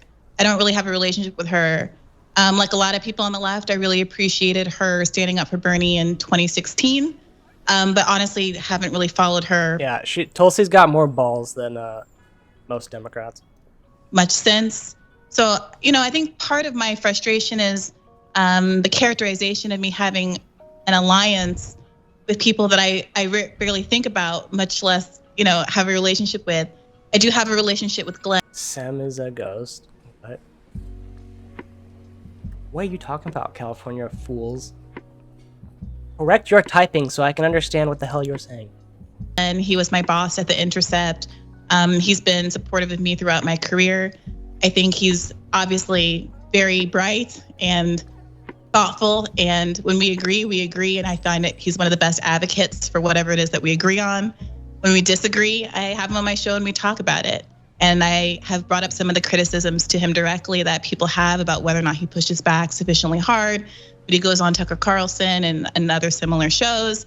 We probably will continue to disagree about how one should best handle those types of situations. But, I think there's a lot of room on the left for a lot of different people advocating for a lot of overlapping interests. And I'm, happy to be a part of that. Okay, so that's an interesting answer and a good answer. And guys, let me clarify from the beginning as well that I wouldn't have Jimmy Dore on this show. I think he's a total fraud and gets all of his money from the right wing. Funny you say that, Jank.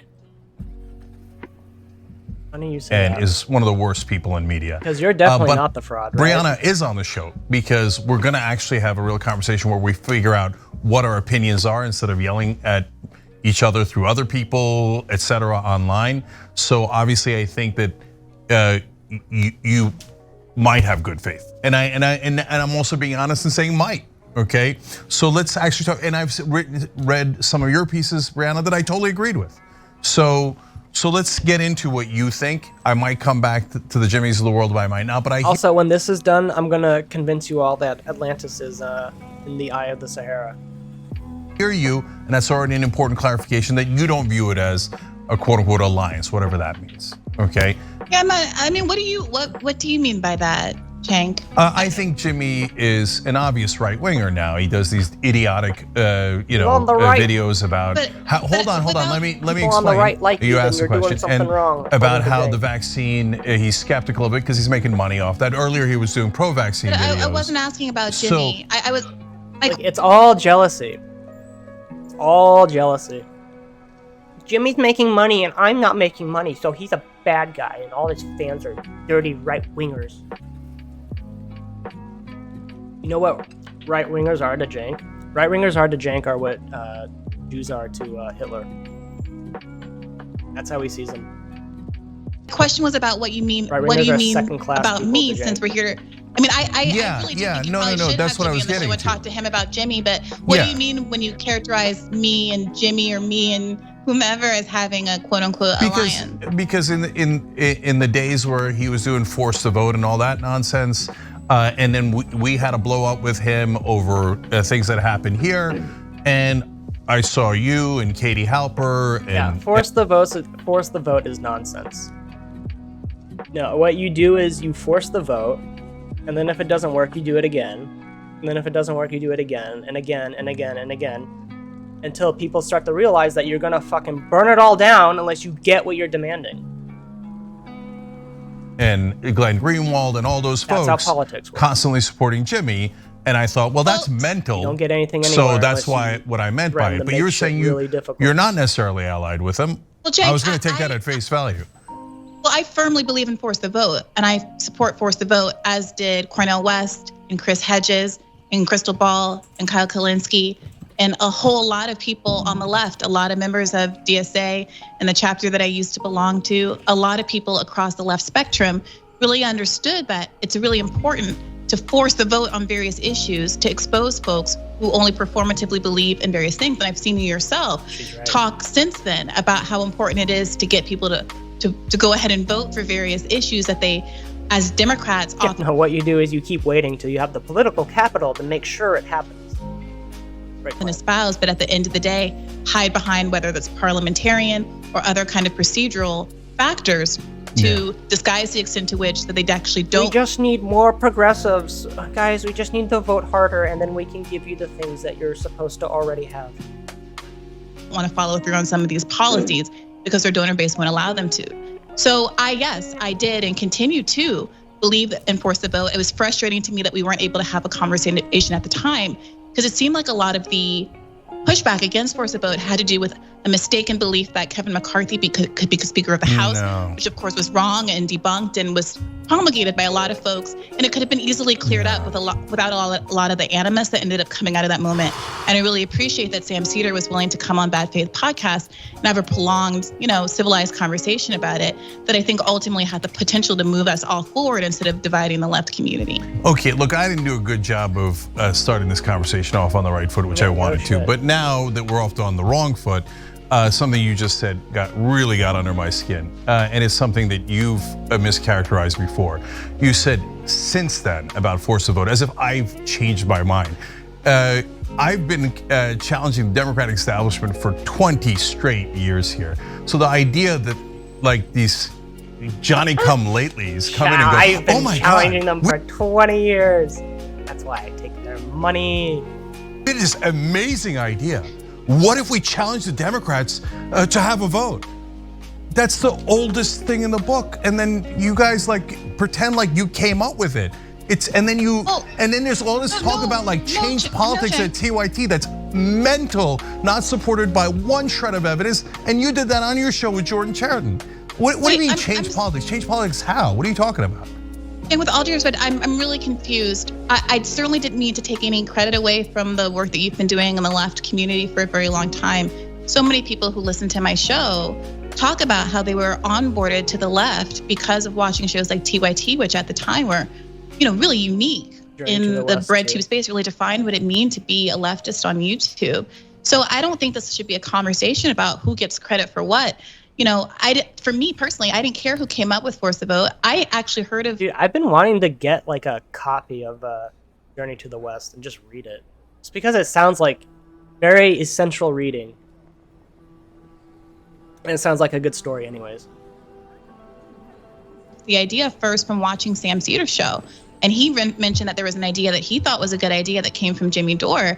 And that's what perked my ears up, because I knew that there was some friction there between those two. And I thought, wow, if Sam is willing to say this about an idea that he heard about from Jimmy Dore, which of course Jimmy Dore didn't invent either. And he says this very openly, that he got it from the DSA, that it was a tactic that was listed in the 2019 DSA kind of strategic document. And of course, like in the context of Force the Vote, we always talked about how this was a model that was used by suffragettes rather, in the early part of the last century, that having people vote on bills, even as they were voted down, really ginned up a lot of public interest in women's equality and those kinds of things. So yeah, I certainly don't think we as a left community should be talking about credit or who's first or anything like that. I think the goal should be for us to come together and try to figure out the best way strategically to go forward. But it's difficult to do that when people are so bogged down in their interpersonal animuses. And that's part of why I wanted to come here today to talk about why it is that part of the problem is that she's describing is people don't have like the ability to agree to disagree anymore. And that's a real problem. You believe one wrong thing, you're immediately ostracized. And it's just fucking nonsense. Seems to be so much negative energy. Yeah, but we have to break that down, because I'll tell you exactly how the history of that went. So Jimmy, at the time, we're still friends. No bad blood has happened at all, other than old stuff from TYT. And at the time, I didn't know the old stuff from TYT. So he calls me up, force the vote. I say, okay, that's, as a general thing, forcing a vote, perfectly great. On Medicare for all, perfectly great. Then later, I ask, hey, we're gonna force it, and then what happens? Like, is there a progressive that's going to run against Nancy Pelosi? Because if there's no progressive, what are we doing? Making Hakeem Jeffries the Speaker of the House? What earthly difference would it make? He's just as conservative as Nancy Pelosi. And Jimmy didn't have an answer for that. None of you ever have an answer for that. And we're gonna hold on. Let me explain the whole thing. And then, okay, we're gonna go for Medicare for all. But wait a minute, there's a ton of things that are lower hanging fruit. And if you're gonna go and do a spectacular force to vote, that's a big action. Let's try to get something that we can actually get. Medicare for all is not even on the agenda. I hate that it's not on the agenda, but I know what's doable and not doable. And at the time, idiots like Aaron Montier are, oh, $15 minimum wage, that's already in the bag. We don't need to do that. And I'm like, wait, if you guys are gonna be juvenile and you don't know how any of politics works, and you have no earthly idea how in the world you're gonna get Medicare for all to pass, let alone things like $15 minimum wage, and you don't have an alternative to Pelosi, then why am I wasting my time? But I didn't say that publicly. I said in a very gentle way, I don't think this is a good strategy. Then Jimmy blows up and goes nuclear and attacks us viciously for no goddamn reason. So when he does that, don't come at me and say, hey, there's a personal animus issue here. Well, you're in that fight, your ally came in and nuked everyone. Ryan Grimm, David Sirota, the best progressives in the country. He nukes them and he goes, whoa, what's with the personal animus? So I am not accusing you of having personal animus. I think it's an accurate description. You called Aaron Monte an idiot. You've had your feelings about Jimmy Dore out on the table. I personally would prefer not to make those characterize people that way. I don't think that that's helpful. Obviously, you can do what you want. I can't control that. But I am articulating what I experienced, and I experienced a lot of animus, and I experienced it as animus when you referred to me as a fake leftist. I have never had any kind of negative interaction. Dude, California fools, you use the pound kapow all the time. I've got a feel for your mannerisms. You do the pound kapow all the time. Really funny, very adorable. With you, I've never feuded with you privately or publicly. I've never said anything negative about you on the internet. So I thought it was pretty hurtful. You talked with Jordan. You talked with Jordan about how we changed our politics at TYT. Based on what? And changed it to what? Changed it from what? I don't remember. Truthfully, so a lot of people come on my show and they maintain, like I confess I'm not a long time TYT viewer. So I would never say something like that, I don't think, because I don't have that perspective. Other people do come on my show and they say their opinions. And other people, I think like Jordan has been in this universe for a much longer time than I have. He might have had the view that there's been a shift. And he's a guest, he's entitled to his opinion. I don't really have anything to say about that one way or the other. But I would like, if we can, to keep this conversation focused on us and whatever your concerns were about me, since you're the one who called. I mean, I don't mean this accusatorily, I'm just trying to unpack this. You referred to me as a fake leftist, and I reached out to you about having a conversation about it because I didn't want this to explode, and I'm really unhappy with all of the disputes that have happened on the left. I wanted to clear the air and be able to have a direct conversation with you about whatever your concerns are about me. And I think it might be more productive to talk about our relationship now here, as opposed to all of these other issues that you have with other factors and other people that I can't speak for. Oh, guys, good news. I think maybe now that I've got since Almanar rated, I might have enough active chatters to finally get a sub button. That'd be cool. Get my own sub button. Yeah, so I agree with that, but again, the flow of the I need three active chatters over like a period of time, and then I can get a sub button. It's the only thing I'm missing. Conversation is forcing me to say one last thing about the personal animus point. Look, Brianna, I'm trying to give you an earnest answer. So when Jimmy said horrible things about how he sexually harassed Anna, but even if you put that aside, and I don't know why on God's green earth you would put that aside, and he then no one seemed that bothered by it at the time. Accused everyone of work getting funded, including us, by Nancy Pelosi and the CIA. When Sam Seder and Jimmy Dore were both part of the network, Sam and Michael Brooks, who I love, would attack Jimmy all the time. And I told them, don't do that. You're bringing needless personal animus into this. We've got to stick together. We agree with the issues. Don't make it personal. And I wouldn't even, and as much as I loved Michael, and now I honestly, looking back on it, regret it, I wouldn't have him on the show as long as he kept attacking Jimmy. Because I did I didn't want the personal animus. So, and I give you that as an example of me regulating on that, and with guys that I love, Sam and Michael, right, who's now of course passed away. Okay, so so I know for a fact if Jimmy was saying, hey, Brianna Joy Gray is getting funded by Nancy Pelosi and might be working with the CIA, I'd say, Jimmy, you're massively out of bounds.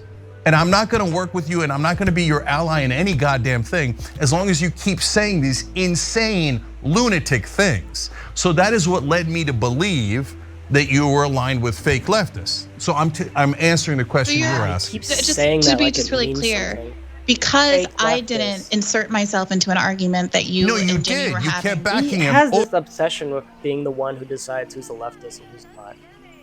It's so annoying. I can't stand people like that.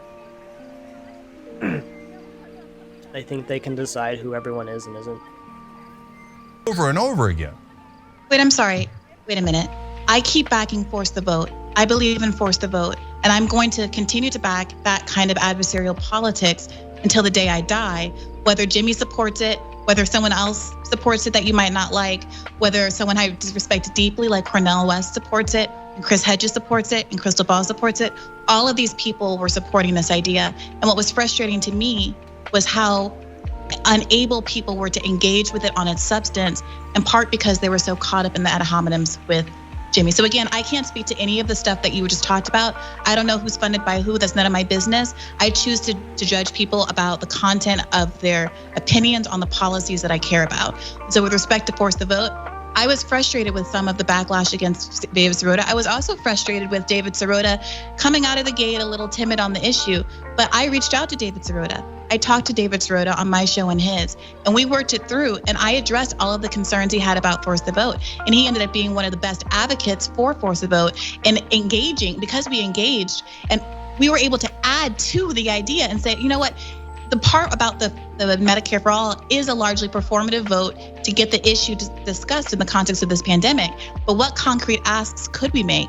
And David Sirota was instrumental in coming up with some of those asks, like getting Richie Neal off of the head of the Ways and Means Committee, like getting the PAYGO exemptions, which although there's a lot of discussion about how the squad did get those, that wasn't in fact the case.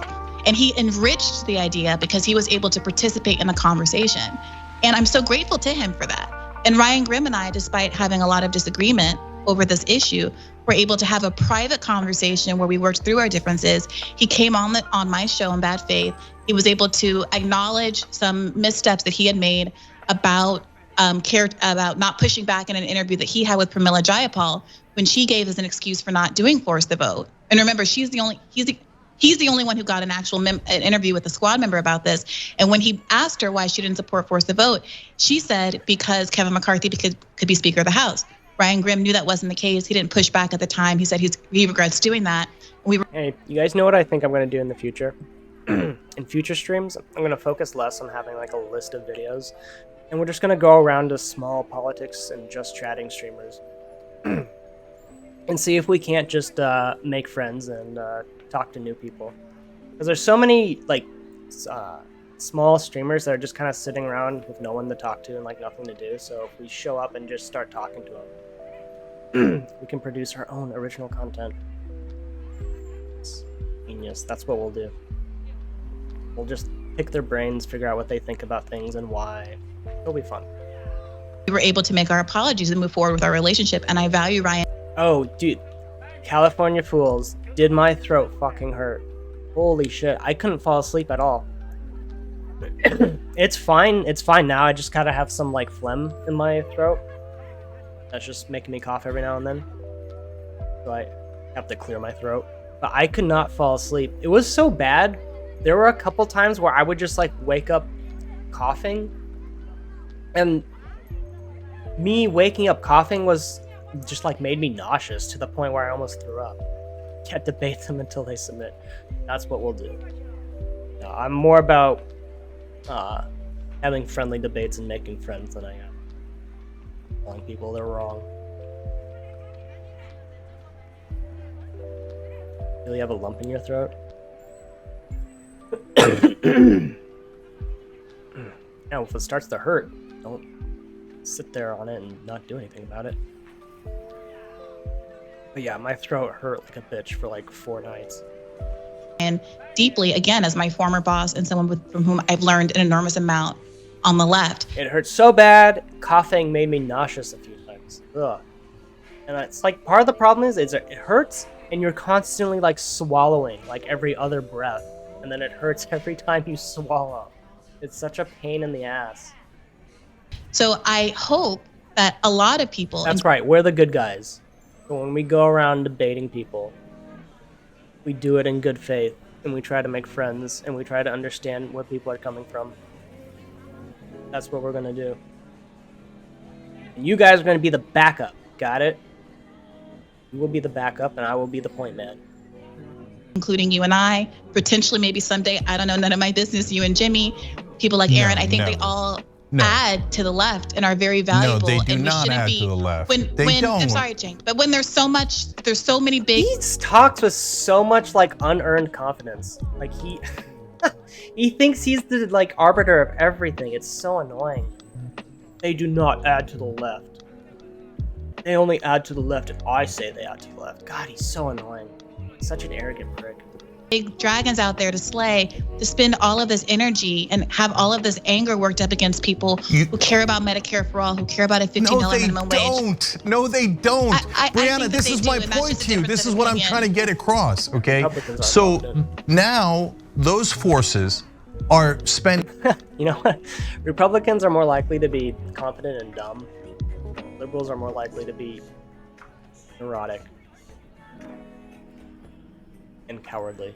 98% of their energy backing right-wing talking points, backing Tucker Carlson, backing Donald Trump, backing the Republican Party, never, ever criticizing them, spending all their energy attacking Nina Turner and David Stroda and Ryan Grimm, the best progressives in the country, and the Squad, the only people who are not taking corporate PAC money, the only people that are even trying a little bit. Squad, and they spend all their energy doing that, and you go, oh, they're great leftists. No, they're not. And they're getting, literally some of them, like Glenn Greenwald, are getting paid by Peter Thiel through Rumble. They're getting paid through their right-wing Patreon supporters. So when you aid and abet and you make it seem like, oh, when Jimmy tells you that the real problem is progressives and not Republicans, that he... Imagine, like, Cenk's point of view, like, every conservative is an enemy to Cenk. He will not make peace with them. He will not negotiate with them. Like, what kind of politician makes an enemy out of, like half of humanity and half of the country? What a fucking stupid thing to do. Like, politics is about making friends, not making enemies. He's on the left, you're helping that deception. Well, Cenk, for one, you should really talk to Jimmy. I am not a ventriloquist dummy for Jimmy Dore. He, I'm sure, would be open and happy to talk to you. I just cannot speak for other people, and I really wish you would respect me enough to engage with me as the human being that's sitting in front of you, and not asking me to speak for these random men who I'm not accountable for. I'm not their mom. I'm not in league with them or in allegiance with them. I respect them for the ways that they advance the issues that I want to advance and protect. And when I disagree with them, I disagree with them about the specific issues that I disagree with them on, and I don't make it personal. And I think that's really good advice for everybody in this community. Yeah. Now, if you want to ask me specifically, yes, I do think that they are, depending on the issue, there's a lot of really good faith engagement happening. So I don't see it, and I respect that you obviously see this differently.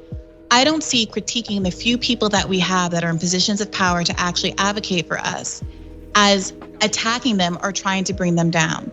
When I say something like the progressives in Congress, because of the narrow margin in the House, could have had any number of force the vote moments over the course of this last 18 months, that they could have. You mentioned the $15 minimum wage.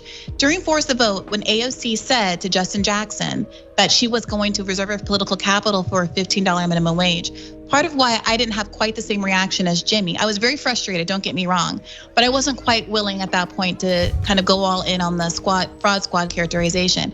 Because I thought, well, maybe she knows something that we don't know, and maybe when the time comes, she really will. And they will, all of them together. I don't mean to put it all on her, but all of them together will vote as a block and hold up must-pass legislation like the American Rescue Plan to make sure, if not a $15 minimum wage, something significant that was on the cutting room floor got into the bill. They all had the power to be. Speaking of the minimum wage, I think we should just trade off the minimum wage for a UBI. That would make more sense. Trade off the minimum wage the federal minimum wage, because all this, I mean, most of the states have a better minimum wage anyways. Trade off the federal minimum wage, get a UBI and attach it to inflation. Make the UBI no less than $1,000 a month. Be the mansions and cinemas of the left, right? And when that moment passed and didn't happen, when no one really called out. In trading off the federal minimum wage for a UBI would be how you begin the negotiation with Republicans, because they fucking hate it. So give them something they want and something in return for what you want. Plus, you can probably convince a decent number of them that it's in their... The parliamentarian trick in stripping at 15 from the bill at the time, when Pramila Jayapal was reported to have whipped the votes to make sure the Progressive Caucus did not, in fact, hold up the bill to fight for the issues that we sent them to Congress for. I think it's absolutely incumbent on us to call that out and push them to be better. Because if they're not fighting for us while they're in there, if they're not maximizing their ability to use their leverage for the most vulnerable people in this country, I don't know what they're there for. So Brianna, every time I try to get to talk to you about you and about policy, you say something that's maddening that forces me to clarify, and then we get back into the same muck. Okay, so in this case, two things. You framed it as, I don't know, holding people accountable is not attacking them. Okay, so let's be very clear on what we've done and what the definitions are. We have held those same individuals accountable massively, okay? I did a video saying I'm burning all my bridges with all the Just Democrats, a group I formed and named, to try to get them to take action on things we could actually win on, like $15 minimum wage. I burned my bridge with Bernie Sanders, forcing him to, and we did a petition, our viewers sent in videos, and it worked, and it forced Bernie's hand to have a vote on $15 minimum wage. And then we found out who the 8 Democrats were that. I want to read what Ted said. Just to clarify, Boris has been on leave since he resigned. There's a runoff for PM, and already it's Liz Truss, and no policy has been planned for what is recession, probably. Interest rates are highest for years, no jobs being filled, and the deputy PM is just to step into a crisis, that's all. So no, we don't have anyone else. Sounds like a bad time to be British. That voted against the $15 minimum wage, and we found out that those were 2 of the top allies for Joe Biden, the 2 senators from Delaware. So that was actually a force of vote that was incredibly effective in at least finding out who the bad guys are. We got no help from anyone else because they were busy with, their, as you would say, personal animus. But our audience was enough, and we did it anyway. So when you say it as if I'm opposed to it, are you like I am philosophically massively in favor of it? With all due respect, and people can play back the tape, nothing I said was meant as an antagonist. I think that you're personalizing this and inserting yourself into this. All I was talking about was what my feeling. I was using an example to demonstrate why I don't think that criticizing the squad is attacking the squad. And so what you're saying is you also criticize the squad. I think that's great. So we understand each other. We understand, because we've both done it, that having a critique of leftists in Congress, even if they're the best that we've got, that critique is necessary to try to maximize and push them in the direction that we think as voters and as media figures they should go. So we're actually in agreement here, and I'm not really sure what the dispute is. Yeah, no, because you said, all right, forget what you said. You framed it as holding them accountable is attacking them. What I was trying to get to, and this sucks. No. Hold on. I was saying the opposite though, Chang. I'm saying holding them accountable is not attacking them, and you agree with me. So yes. What's the problem? No, so the problem is because this is forcing me to delineate the difference. When Jimmy says in a speech, let's go to, hold on. Jimmy? No, I have to give you the distinction. I have to give you the distinction between attack and hold accountable. No, Brianna, hold on, you have to understand it. When he says, let's go to AOC's house and make her afraid of us physically, that's attacking. Saying, hey, Yes, make them scared. It's the only thing they respond to. Yes, go to her house, make her scared. Otherwise, she ain't gonna listen to you. Need you to have this vote on $15 minimum wage because we actually think it can pass. Fear is legal. And here's our strategy for it, is holding it, as far as I'm concerned, accountable. When Pramila Jayapal says, hey, let's decouple infrastructure build and Build Back Better. We say, hey, no, that doesn't make any sense. You're going to lose Build Back Better. That's holding accountable. So there were things that were out of bounds that were attacking. So I just want to be clear with the audience and with you. Holding accountable is, we agree, is definitely not attacking. There needs to be lines that you don't cross. So if you want to be very specific, I personally do believe that protesting in front of politicians' houses is legitimate. I think it's legitimate. I think it's legitimate. But you don't say, let's go make her afraid of us by going to her house. Finish. When I had Chris Hedges on my show, probably last fall, it was one of my favorite episodes ever. And he talked about the politics of fear. And he talked about how if you have a social movement and you want it to be effective, you have to have people afraid of the consequences of not listening to you. And I think that what we've seen over the course of the Biden administration, and even before, when we had the largest protest movement in American history, that was just plainly ignored and disregarded by the party that was supposed to be championing the interests of the people who were in the streets. That they weren't really afraid because ultimately there were no consequences there. And I don't mean threats of physical violence. What I mean by afraid is that there was going to be some tangible consequence to not listening to you. My argument in the summer of 2020 was there needed to be a credible campaign to withhold one's vote. Just some very clear, popular policies were committed to by Joe Biden. I think we might live in a different world where, if that had been the case. I'd say the same thing is true now over whatever election happens in 2024 and what these midterm elections coming up. And I also think it means being willing to say Nancy Pelosi, who is the most powerful woman in Congress, person in Congress, probably the most powerful Democrat in the country, she doesn't get to be Speaker of the House if she doesn't turn over some things to the progressives. They had power to do that. And before she was in office, before she was elected, AOC said there's no reason why Nancy Pelosi should be Speaker of the House. I wouldn't vote for Nancy to be Speaker of the House. And so something very concrete that could have happened. You say it doesn't matter if Hakeem Jeffries is Speaker. It matters to Nancy Pelosi. It matters to Nancy Pelosi. And demonstrating a willingness to actually put your money where your mouth is and deeply inconvenience the establishment of the Democratic Party is a much less performative action, I would argue, than asking Bernie Sanders to have an amendment to put a $15 minimum wage back in the bill, when we all know that taking it out of the bill was the real moment of tension point, right? Because putting it back in the bill takes 60 votes. Pulling it out only takes, voted on it in the bill takes 50 votes, which is why the parliamentarian is so crucial. David Sirota has been talking about this because the exact same thing, as I'm sure you know, just happened with this latest inflation bill, where Bernie Sanders, again, the amendment king, is trying to get all of these things back in the bill, but Chuck Schumer is stripping them out because the parliamentarian said so, instead of just forcing a vote with them in, despite what the parliamentarian says, turns a 50-vote issue into a 60-vote issue and provides cover for all these Democrats to be able to say, yeah, sure, I want it back in the bill, without ever having any risk to their donor base that it's going to happen. So why am I saying all this? I'm just wanted to really make it clear. I think we are broadly in agreement. People have different tactics. I understand that Jimmy's tone is not necessarily what I choose. It's not what you choose, and it's not what you like. But I also respect that he channels a lot of the deep anger and resentment that so many people who are failing and being crushed by poverty, by medical debt, by cancer, by all kinds of ailments. Those people are looking at people like you and I, who are sitting here calmly at our desks talking about these things, in a way that can feel academic to people who are really suffering, and they see something in Jimmy. And if Jimmy is attracting a certain kind of audience and pulling certain people to the left who resonates with them, I think but that's the people Jimmy's attracting are conservatives, and we don't like those people. They're all evil. So says me. I'm Cenk Uygur. Please give me more money. Like that, I think that it cannot go other places. He pulled his entire audience to the right. He pulled his. Anyway, I can't bear to talk about these guys anymore. He pulled his audience to the right. Oh,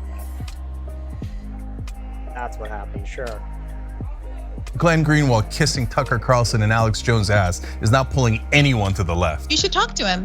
Yeah, that I think it would be a really fruitful conversation. You're both welcome on Bad Faith. Okay. I had, my friend Nathan Robinson had similar concerns about Glenn, which I respected. Look at her. She's such a sweetheart. She's trying to broker peace. And this fucking asshole is just telling her to shut the fuck up about it. And so I had them both on to talk about it.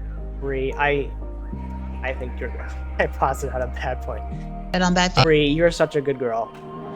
You keep trying. I'm not interested in their right-wing talking points. Okay, so let's go to our agreements. Okay, so You dated Bad Bunny. In Steven.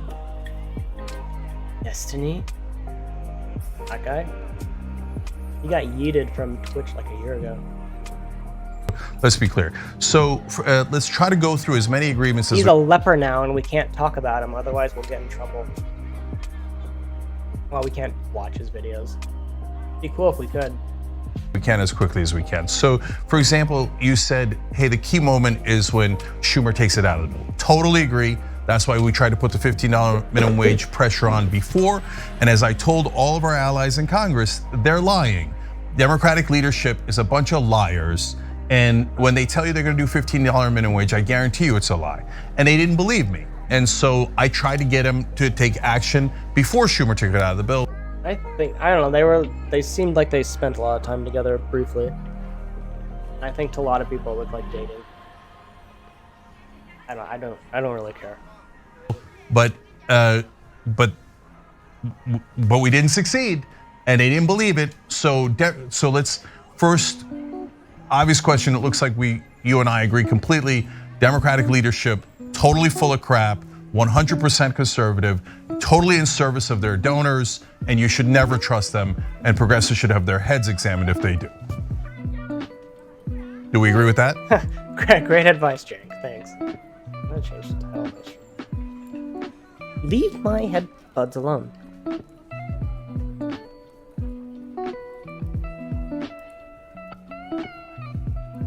I should stop it.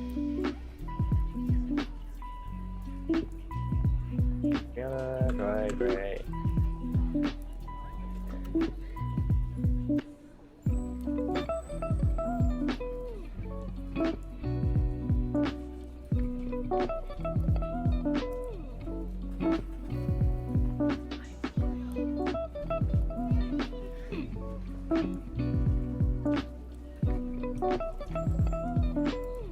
That the progressives shouldn't trust the establishment Dems? Yes. Of course. Okay, of course, great, perfect. Okay, and that's a huge, important thing. We both agree to that. That's great. Okay, so holding the progressives accountable, totally agree. I think Jayapal has been an absolute disaster. I think they're crazy if they're going to have her as the head of the Congressional Progressive Caucus again. The minute she decoupled, we lost Build Back Better and everything that was in it. And so obviously we agree to that. Does that make sense? Yeah, and I appreciate it at the time. AOC was one of the few people ringing the alarm bell saying the decoupling is the end of it, and she was right. You know, I wish there had been more progressives, and I wish more progressives would continue to call out Pramila Jayapal. I mean, I think the squad, to the extent that they care at all about some of the mistrust that exists now in certain parts of the left, part of it is because there is this perception that we all know how terrible Pramila Jayapal is at this point. You know, the endorsement of Shontel Brown over Nina Turner was a real tipping point for a lot of people. And yet almost nothing was said about it. Everyone just kind of ate it and accepted it. And that doesn't give people a lot of faith in the Progressive Caucus as a group or even the smaller group of the squad. Yeah, and I'll tell you why they do it. It drives me crazy. I think they're wrong. I've said it on air. I've said it off air. As soon as they get to Washington, they believe the biggest myth there ever is. The most important thing is decorum and your colleagues and being nice to them. No, your colleagues are your opponents. Yeah. They do not want nice Medicare for all. They don't want Green New Deal. They've said it. Nancy Pelosi said it in every mocking way. She is not your friend. She's not your ally. The minute you treat her as an ally, you're a sucker and you're going to get played. And what we need is a version of Bernie Sanders who's just a total asshole. Like Trump.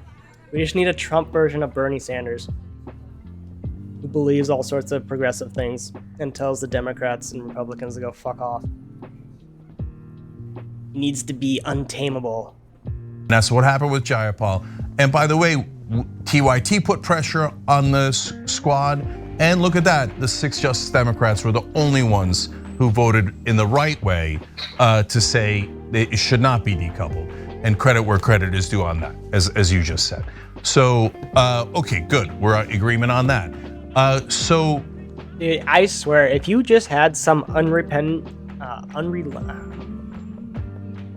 unrepentant asshole who did nothing but espouse populist policies and couldn't be tamed by any sort of like big donor or powerful group of people or persons or whatever, that person would go far. There's no way we wouldn't all love that guy. Who's not gonna love the guy who espouses populist policies and tells Washington to go fuck themselves? I'd vote for that guy. If we agree that we need to hold all these folks accountable, and corporate Democrats are a huge problem and they're part of the issue, then there isn't much we disagree with on the left. And that's why I get to the right wing and how some folks treat the right wing with kid glove. But I don't want to make any assumptions. And like you say, you don't watch every minute of TYT. Of course not, right? And I don't watch every minute of your shows. Of course not, right? So that's part of why I had you on here in the first place. I wish we'd have done it in the beginning, but that's on me. So help me understand how you think of the right wing. Because when I get to the right wing, I think they're even worse. They're all corrupt, just like the corporate Democrats are. They take the same donor money, right? And then on top of that, they add in personal corruption and on social issues, they're monsters. So do we agree on all that? Yeah, of course. Yeah. Okay, so look, right there, that's the most important thing that we've gotten out of this conversation. Because if I had Glenn or any of the other guys on here, they'd tell me some BS excuse about why they never criticized Trump. Trump, monster. Fair? Of course. Of course. Yeah, but Horse, his big donor is a good guy. Remember? Katzenberg is one of the good ones. So it's okay. Okay, great. Wonderful. Already that's 1,000 times better. Okay. Although, Chinka, I will say this. Some people believe that identifying what appeals to some Americans about these figures, identifying it and speaking to those concerns, and acknowledging that at times figures, even as ones I find as repugnant as Trump, are able to have a diagnosis of what's wrong in America. That is right, despite his prescription for that problem being wrong. Some people see that acknowledgement as somehow an endorsement of those candidates in their policy prescriptions to address the issue. Yeah. So I do think, and again, the lines can become blurry sometimes. I do think sometimes folks say things like, it's legitimate to be concerned about free speech, let's say, or even try to appeal to an audience that is being galvanized by that particular issue and being pulled right because there isn't in the Democratic Party as much emphasis on that particular issue. Or let's say the Russia-Ukraine crisis, where there is a frustration by a lot of leftists that the US's role and the West's role in expanding NATO was a precipitating factor, although it obviously doesn't excuse the independent actions of what Russia does in the context of this invasion, that we need to be having a conversation about it. And it's frustrating that there is at times more of an anti-war sentiment, though it is often in bad faith, that comes out of the left part of the party when the squad members will continue to vote, on the right wing, when squad members are continuing to vote for more aid, et cetera. And I do think that sometimes people bring up, well, this right winger is better than a left winger on this issue, not because they like the right winger or even believe the right winger is acting in good faith, but in order to try to shame the left into saying, why are you letting them occupy this space? Why are you letting them look like they're the vanguards of this issue? It should be us. It should be us. And I think it can be frustrating at times when that effort to make the left be to the left of even the most bad faith, superficial right wing actor is characterized as actually believing whatever the right wing, hypocrite is saying in that moment. Yeah. So then let me clarify my point of view on that. So when a right winger agrees with us, I don't look a gift horse in the mouth. So I'm not one of those folks who say, if Donald Trump says it, it must be false. I didn't lend my brain out to. I don't look a gift horse in the mouth. That sounds like bullshit. When a right winger agrees with us, I don't look a gift horse in the mouth. Well, shut the fuck up. He does nothing but complain about right wingers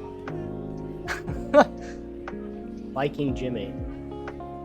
That's such a fucking lie. What a fucking lie. Doesn't look a gift horse in the mouth when right wingers agree. That's such bullshit. mouth. So I'm not one of those folks who say, if Donald Trump's he literally does nothing but complain about Jimmy Dore's audience being right to agree with him. says it, it must be false. I didn't lend my brain out to anyone or being against anyone across the board, and that makes no sense at all. So if Matt Gaetz is against war, and he says, and Mike Lee, they say, hey, you know what? We need the president needs to ask for congressional authorization for war. I love it. They're coming to us. We're not going to them. I will take yes for an answer. So anyone who says no, I'm on Team Democrat, so I hate those guys, so I'm going to cut off my nose to spite my face, I don't agree with, and I find it absurd. Now, that is some issues, and sometimes we'll agree on marijuana legalization with some portion of the right, etc. I'm going to take yes for an answer on all those. But there are other issues.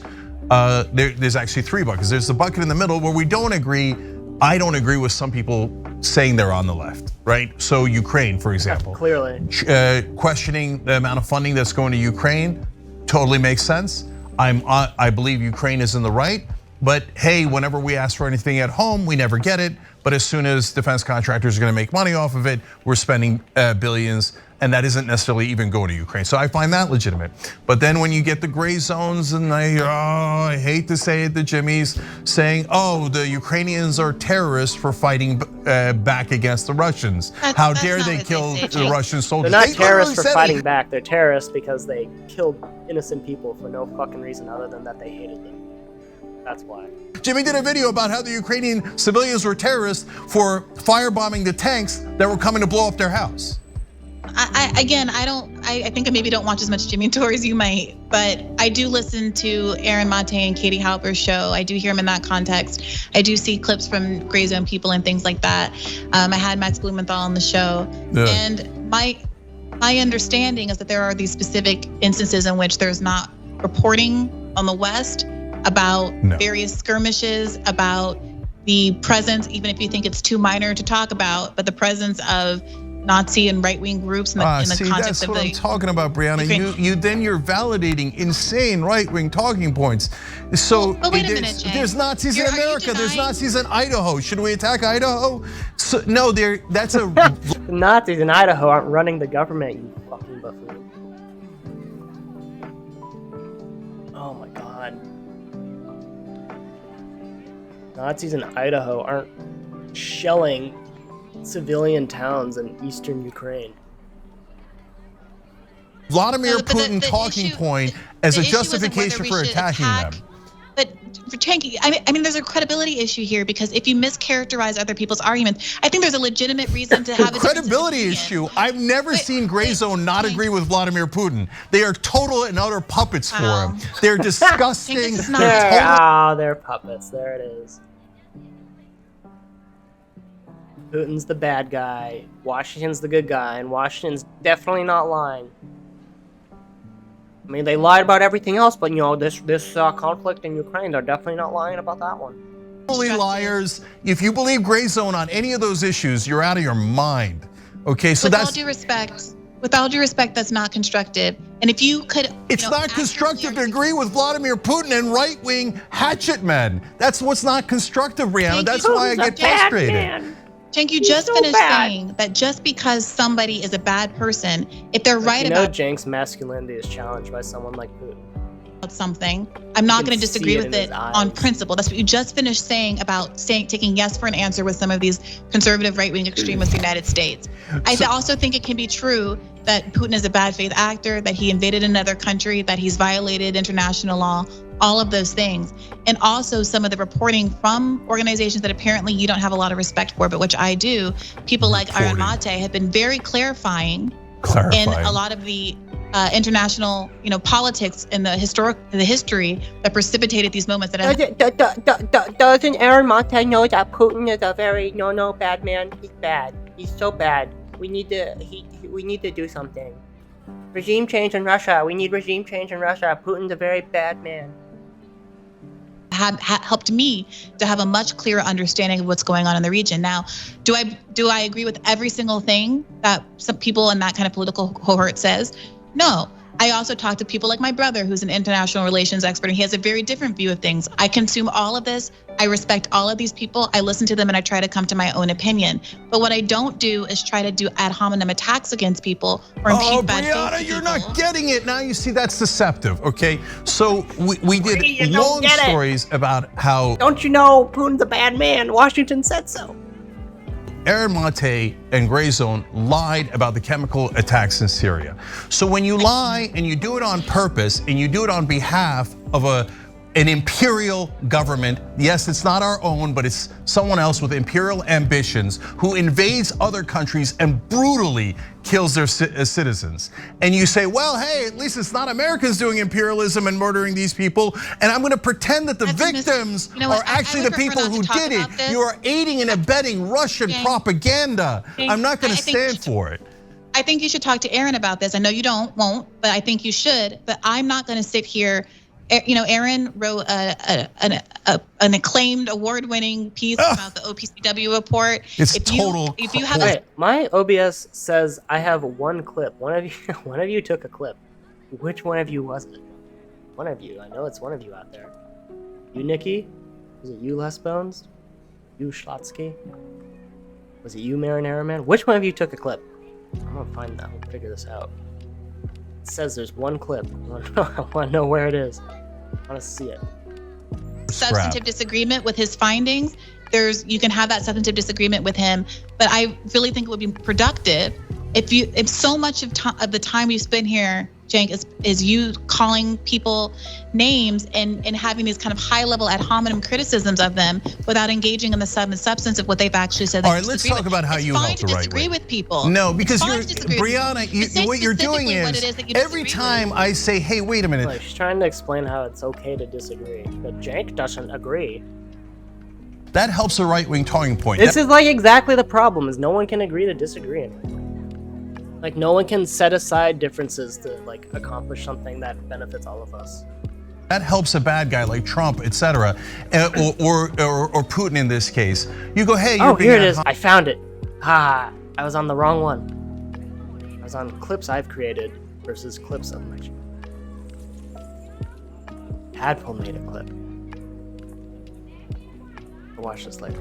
No, wait a minute. You're helping to deceive people when you. Fuck, I want to watch it now. What did I say? Some tangible consequence to not listening to you. My argument. Some tangible consequence to not listening to you.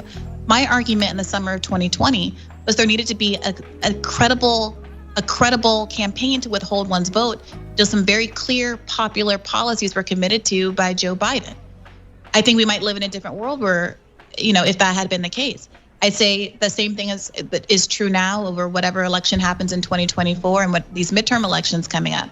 And I also. Oh, that was boring. There's nothing there. Make it seem like Nazis are a huge part of Ukraine and that the Jewish leader of Ukraine is working with Nazis. That's mental. I'm not going to call that 50-50. I'm not going to say, hey, maybe Aaron's great and maybe the Nazi propaganda he's doing to help Vladimir Putin. Hey, maybe. No, because it makes it look like it's 50-50 when it ain't 50-50. And when I get frustrated with that, you go, well, look, I'm super reasonable. It seems like you're doing personal animus here. Look.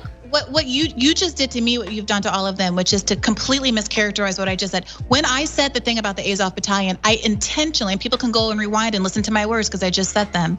I intentionally said it's a small part. It's not da-da-da. And then why mention it? It's a small part of America. Wait a minute, Cenk. You're doing no, but you're mentioning it so to muddy the waters. I can't tell. Maybe the Jewish leader's a Nazi. I can't tell. You're muddying the waters. Why are you mentioning? It's like saying, hey, you know what? I can't believe America's supporting Ukraine. America has these small faction of Nazis in Idaho, Wyoming, and Montana. Maybe America's Nazis. I don't know. If you're interested in actually having a conversation, the argument is not that they exist and that makes the country good or bad or worth defending or not defending. The argument is, and we just had a report about this last week, that there is a lot of ambiguity about where the money is going. And the concern is arming these specific Nazis. In the same way that in the United States, yes, we have Nazis and white supremacists, there is a robust conversation about whether or not there's a real problem with the number of white supremacists in our police force. That is absolutely a legitimate question to see. We had this conversation around 1-6. Is part of the reason why people were let into the Capitol because they had sympathetic people in the security team around the White House. That is absolutely a legitimate question to ask if our tax dollars, our weapons are going to people who don't have our interests at heart. That is the issue. And if you think the answer is no, fine, substantiate it, talk about it, engage with the issue, and make your case.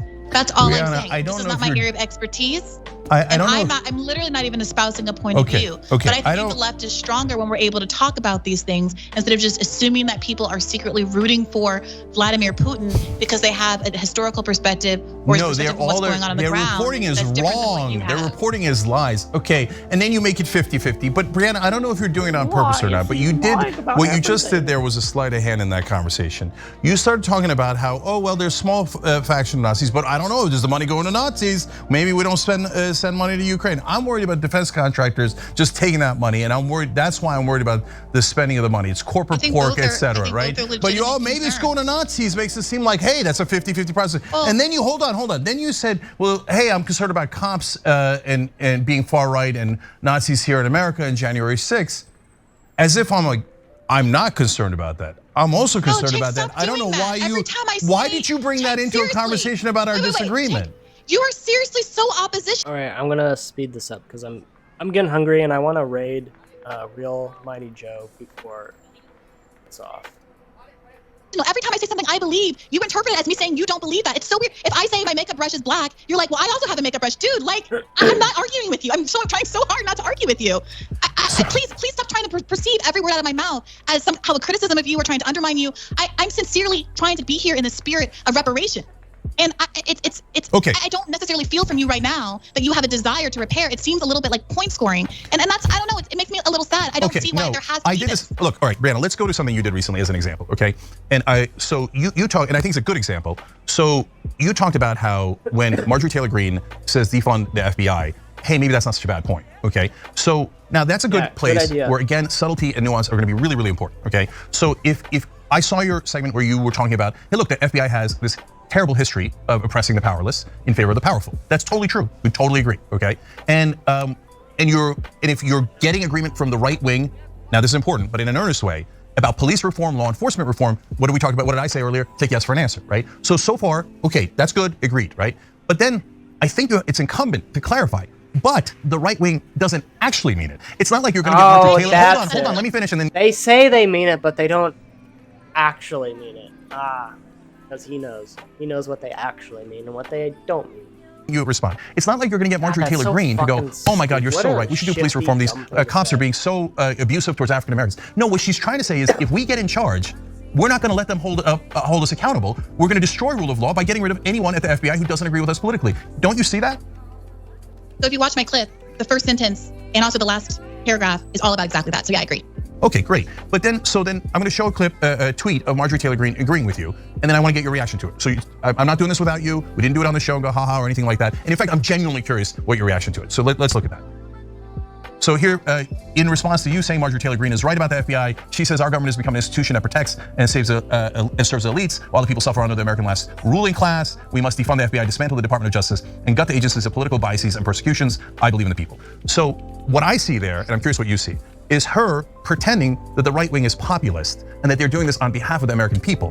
When in reality, what she's saying is, if we get back in charge, there ain't gonna be no rule of law. We're gonna take out the Department of Justice, we're gonna take out the FBI, then they're gonna run roughshod. I do not agree to that at all. So I'm curious what your take on it is.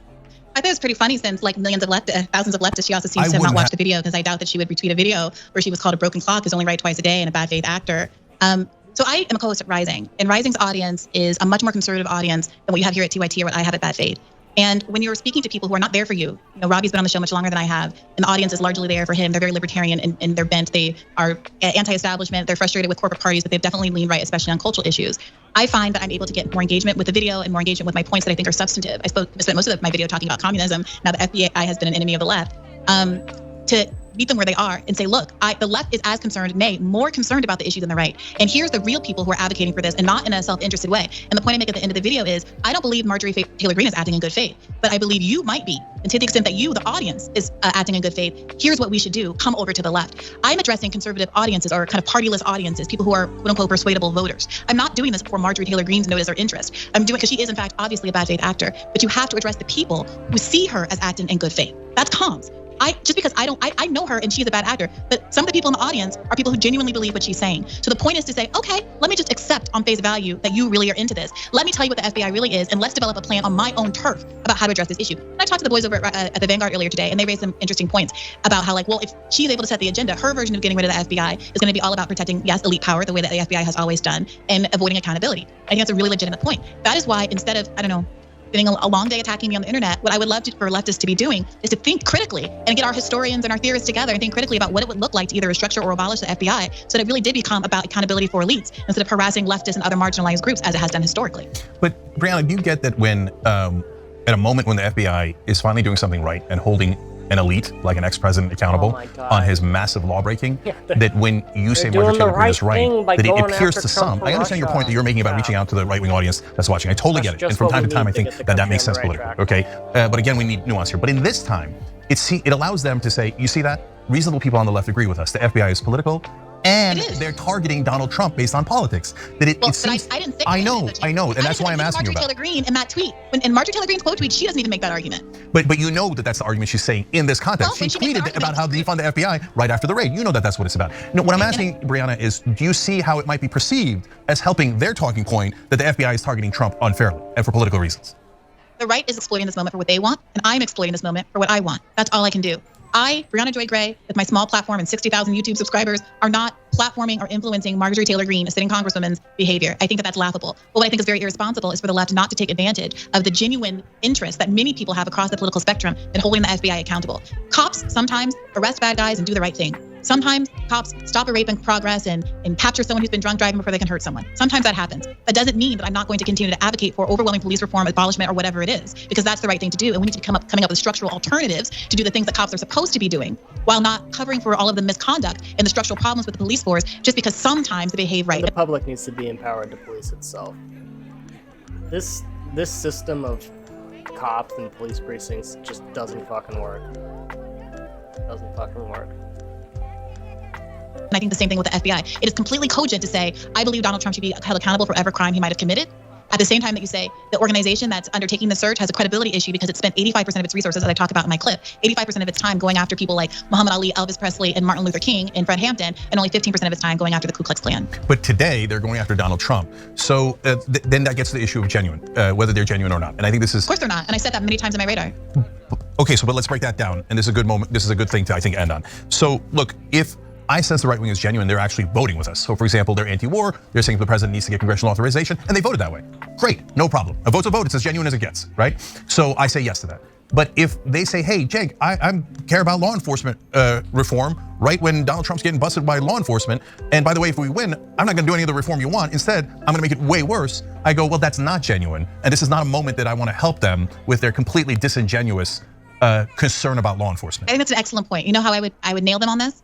Wouldn't it be incredible if in response to this moment, the left actually drafted a plan that they could vote on to actually reform the FBI in a meaningful way? Wouldn't it be incredible if instead of letting Marjorie Taylor Greene stomp and posture on the internet about this sort of thing, that we called her bluff with a piece of legislation that would actually do what the left thinks would be a good response right now, a response that creates accountability for Donald Trump, but which also cuts at the meat of some of the skepticism that the right has about whether or not the FBI can conduct an impartial investigation? That's what I would really love to see in this moment. Call her to the mat, force the vote, make her prove whether or not she is a good faith actor or a bad faith actor. I think that would be much more productive in this context than sitting around just saying online she's a bad faith actor. Well, we all know that with the people who support her or the people who are open to having this conversation, they don't know that. And there's only one way they can know that. It's by good faith actors getting in there and actually doing what we think should be done instead of just criticizing and complaining and critiquing others. Yeah, we have a slight difference on strategy there. I would not do that vote on the FBI now because it would distract everyone and make it seem like the FBI is doing a fraudulent investigation of Trump. But I would have done the same thing on election reform. When the Trump people screamed about election reform, progressives have wanted election reform forever. I would have done a bill that said, okay, great, you want election reform, let's do it, right? And I would put them to a vote. But there, of course, we have the common opponent we always have, which is corporate Democrats. And they wouldn't allow those kind of real votes if their life depended on it. Okay, last thing on this then is, look, I get concerned that right-wing populism is given credibility when I think it's overwhelmingly disingenuous. So, I mean, I have that concern on a nuclear level with Glenn and the others, but I'm putting them aside. I'm taking you as a good faith actor here and say, aren't you worried that they're not at all populist? I mean, at the end of the day, Steve Bannon, Tucker Carlson, all these guys are talking about their favorite philosopher, Alexander Dugin in Russia, who believes in going back to the medieval ages, violence and dictatorship. Curtis Yarwin here in America, who believes in going to dictatorship and monarchies and ending democracy. That their populism isn't populism at all, and framing it that way is greatly counterproductive. Yes, Cenk, the judge of course, and what I'll say this isn't again. Populism. Nothing I ever say, nothing in my approach is ever intended to be directed at any of the people who are on TV screens or in Congress. I believe they're all bad faith actors. Steve Bannon, Tucker Carlson, Marjorie Taylor Greene, Lauren Boebert, all of them, right? But the people who like them and support them, some of them are, some of them aren't. All of them? Some of them are, some of them aren't. And my goal when I do radars, and often the theme of my radar is, hey, look at this right-wing populist saying X, Y, and Z. Here's why they're acting in bad faith and why you should be on the left. That is a common theme, not just in this radar, but if you go back through them, Rising has a list of all of our radars in a row, so you can go through all of Ryan's or all of Robbie's or all of mine or whatever and look back through them. You know, I did the same thing around the Fourth Amendment, the case where Border Patrol, our agents are now able to search your house, and it's implicates 85% of Americans because the borders are, most people live within a border. You know, I say, hey, look, you guys care about search and seizure. You guys care about, your privacy rights. Don't you have a concern about this? And they're like, oh yeah, heck, why aren't more conservatives talking about this? This is a big deal for me. So that's the thing that I do all the time. And it's because I'm not talking to Sam Alito. I'm not talking to Tucker Carlson. I'm trying to talk to people who have been fooled by these folks. And maybe you're of the belief that every single person who watches the Tucker Carlson show is a deplorable and beyond the pale. And I respect that opinion. Okay, great. But my thought is it's the most popular TV show in America. And that gives me pause. And I'm trying to figure out why it is that people are attracted to him and take the parts of it out that are not fascistic and that are not racist and that are not bigoted, where he's diagnosing legitimate problems about America and has something about his approach that is galvanizing to people, and do that plus the good stuff and explain to people, hey, like my Tucker Carlson radar that went viral because people kind of, I believe, purposely misunderstood it, is to say, I know what I see when I see Tucker. I see what you see. I see the bigotry. I see the open kind of white nationalism. But here's how he's subtle in his approach. Subtle enough. Yeah, Tucker says a lot of smart things, but whenever it comes to immigrants and not white people, suddenly the fangs start the show. Not to you and me, but subtle enough to the people who like him that he has plausible deniability. So let me explain it to you in a way that you can understand, because saying dog whistle, saying these terms that we understand and we believe in, many people on the right just don't. And if you look at the comments of that video, if you look at the comments of the Marjorie Taylor Greene video, you might be pleasantly surprised about how many people are like, oh, I hate Brianna, she's a communist, I hate her, but she makes a good point here. I can't disagree. This is an issue. And slowly but surely, there are an increasing number of people who see the left as not just a bunch of crazy blue-haired freaks or whatever, not there's anything wrong with blue hair, but as people who are legitimately engaging with issues that are priorities to them. That's my approach. I respect it if people don't like my approach or choose different approaches. I think a lot of different approaches work in this space. Different people need different things. All I want is the freedom to be able to do it without feeling like I'm fielding quite so much friendly fire from people that I prefer to be fighting alongside. Yeah, so Brianna, super last thing, because that's a great thing to end on. Super last. Look, I think it looks like you and I agree that we need to try to pull a lot of the right wing to the left. And I think that's fairly obvious. It's a good strategy. Corporate Democrats don't want to do it because they don't really care because they're already on the right. Long story on that. But we agree on, let's pull them to the left, right? So, and in places where we agree, like for example, Article 5 convention, I agree with Louis Gohmert. Okay, if Louis Gohmert people want to come over, great. Come over and help us get money out of politics, okay? Now, he doesn't necessarily agree with that, but he agrees with the process of the convention. So we agree on that. What I'm worried about, and that's what I'm trying to understand, that's like maybe the unifying theme of this conversation, is that when people go on Tucker Carlson. He does like to talk a lot, doesn't he? Yeah. He's the type of guy that takes like an hour to get through like a 5-minute video. Yeah, I usually just power through videos and then I reserve commentary to the end or sparingly. And they're not challenging it. All they're doing is agreeing. That it looks like they're trying to pull the left wing to the right and get them to agree to other Tucker Carlson positions, white nationalism, immigrants are dirty, they're going to replace us, etc. And that they never clarify. And it looks to us. And that's why I call them the fake left. And I will, having had this nuanced, important conversation with you, I will take you out of that category. I understand you're trying to come at it from good faith. I will not take the others that you take in good faith at all. And that's a fine and healthy disagreement. But the question is, I'm deeply concerned that they're helping the Tucker Carlsons of the world pull people on the left to the right wing. Are you not concerned about that? Yeah, sometimes. And I spoke to Glenn directly about it on my show. Pull the left to the right wing. Like what? So they were pro-choice and now they're like pro-life. Like, what is he even talking about? I don't even know. It's such a vague thing. It's such a nebulous thing to say. They're pulling the left to the right, and it's really dangerous. They shouldn't be allowed to do that. Like, what? In what way? Nathan Robinson, and we had a good conversation about it. And he acknowledged that he could do more to push back and to make his own positions clear. That was, about a year ago, not quite. And I think it's probably worth revisiting the conversation with him. And so I'll shoot him an email. There's something with politicians and commentators like Jank that just keep everything so vague and nebulous. It's so After I get off of here, and I invite you to that conversation if you're interested. Like actually referring to. No, I'm not, because I don't think he's in good faith at all. So in that year, I mean, Brianna, look at the evidence. I know you say you're trying to get along with everybody, but evidence matters. You had that conversation a year ago, and since then, all he's done is pro Tucker Carlson, pro Alex Jones. But only my evidence, not yours. Propaganda, and he has not pulled them 1 inch to the left. Whoever thought he was on the left, he has helped pull them to Tucker Carlson and Alex Jones. And that's not productive, that's not left wing. I know it's interesting. So Glenn in particular has never identified as a leftist. So I don't know that he necessarily has an audience. I mean, I think a lot of us in the left really respect him. In this space, I'm a Rollinist. I identify as neither a leftist or a right winger. I'm a Rollinist. Okay. If anyone asks what I am, I'm a Rollinist. Advocacy for Julian Assange and some of these kind of a speech and First Amendment journalist type issues. I mean, he has a First Amendment lawyer, and that's his area of expertise. Number one. But he's never broadly described himself as like a leftist or a socialist or anything like that. So to the extent that he had a left audience that he's pulling right, I'm a little skeptical of that claim. Although I agree with some others. Like I haven't listened to the Alex Jones interview. I saw some commentary about it. I don't love the idea of I should say this. I don't see the utility necessarily in engaging with someone like Alex Jones. He's not. Number one in a position of power in terms of making policy or really directing the Republican Party. I understand he's a huge audience, so there's always some utility in getting your ideas out on a large audience. But but I have read some of the criticisms of how that interview went. I mean, if we're going to live in a world where there are unlimited numbers of genders and everyone is whatever political identifier they want, and everyone has different definitions for liberal and conservative and anarchist and communist, then I'm just going to be a Rollinist. I'm just going to be a Rollinist then. And I look forward to talking to Glenn about them, but what I don't think is productive. I'm sorry. Like, I don't expect other people to feel this way, but it's the only choice I do not have a close relationship with Jimmy, although I appreciated his advocacy around Force the Vote, and I believe he really deeply cared about that.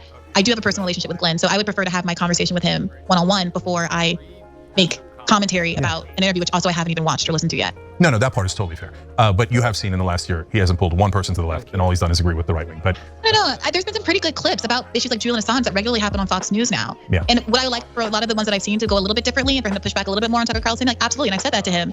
But I don't know, I would have to comb through all of the content with a finer tooth comb to make a claim about whether or not it's more helpful than not. Yeah, and so of course I agree with him on Julian Assange, but that's exactly my point. Trump was in charge for 4 years, and he didn't do anything about Julian Assange because all their populism is fake. The only thing he did was pass a $2 trillion tax cut for the rich. So well, somebody made the point to me today, and I don't know if it's actually true, but somebody said that Marjorie Taylor Greene was in fact critical of the treatment of Assange while Trump was still in office. And it's interesting. It's interesting whether or not this is the question, right? Are they going to keep these stances up when their person is in power? I think it might be easier to say yes with something like Assange than something like the FBI. I think that's probably the case. But, I think it's our job, again, to not just have speculation, but to create conditions where we can prove that by forcing the vote on a bill, let's say, about FBI reform or abolishment and things like that. And I look forward, now that we've had this conversation, to people on the left who have much more knowledge and policy knowledge and stuff than I, to maybe start pursuing something like that. All right. Brianna Joy Gray, host of Bad Faith Podcast. She's co-host on The Rising. Can make food. Hold on, I'll be right back.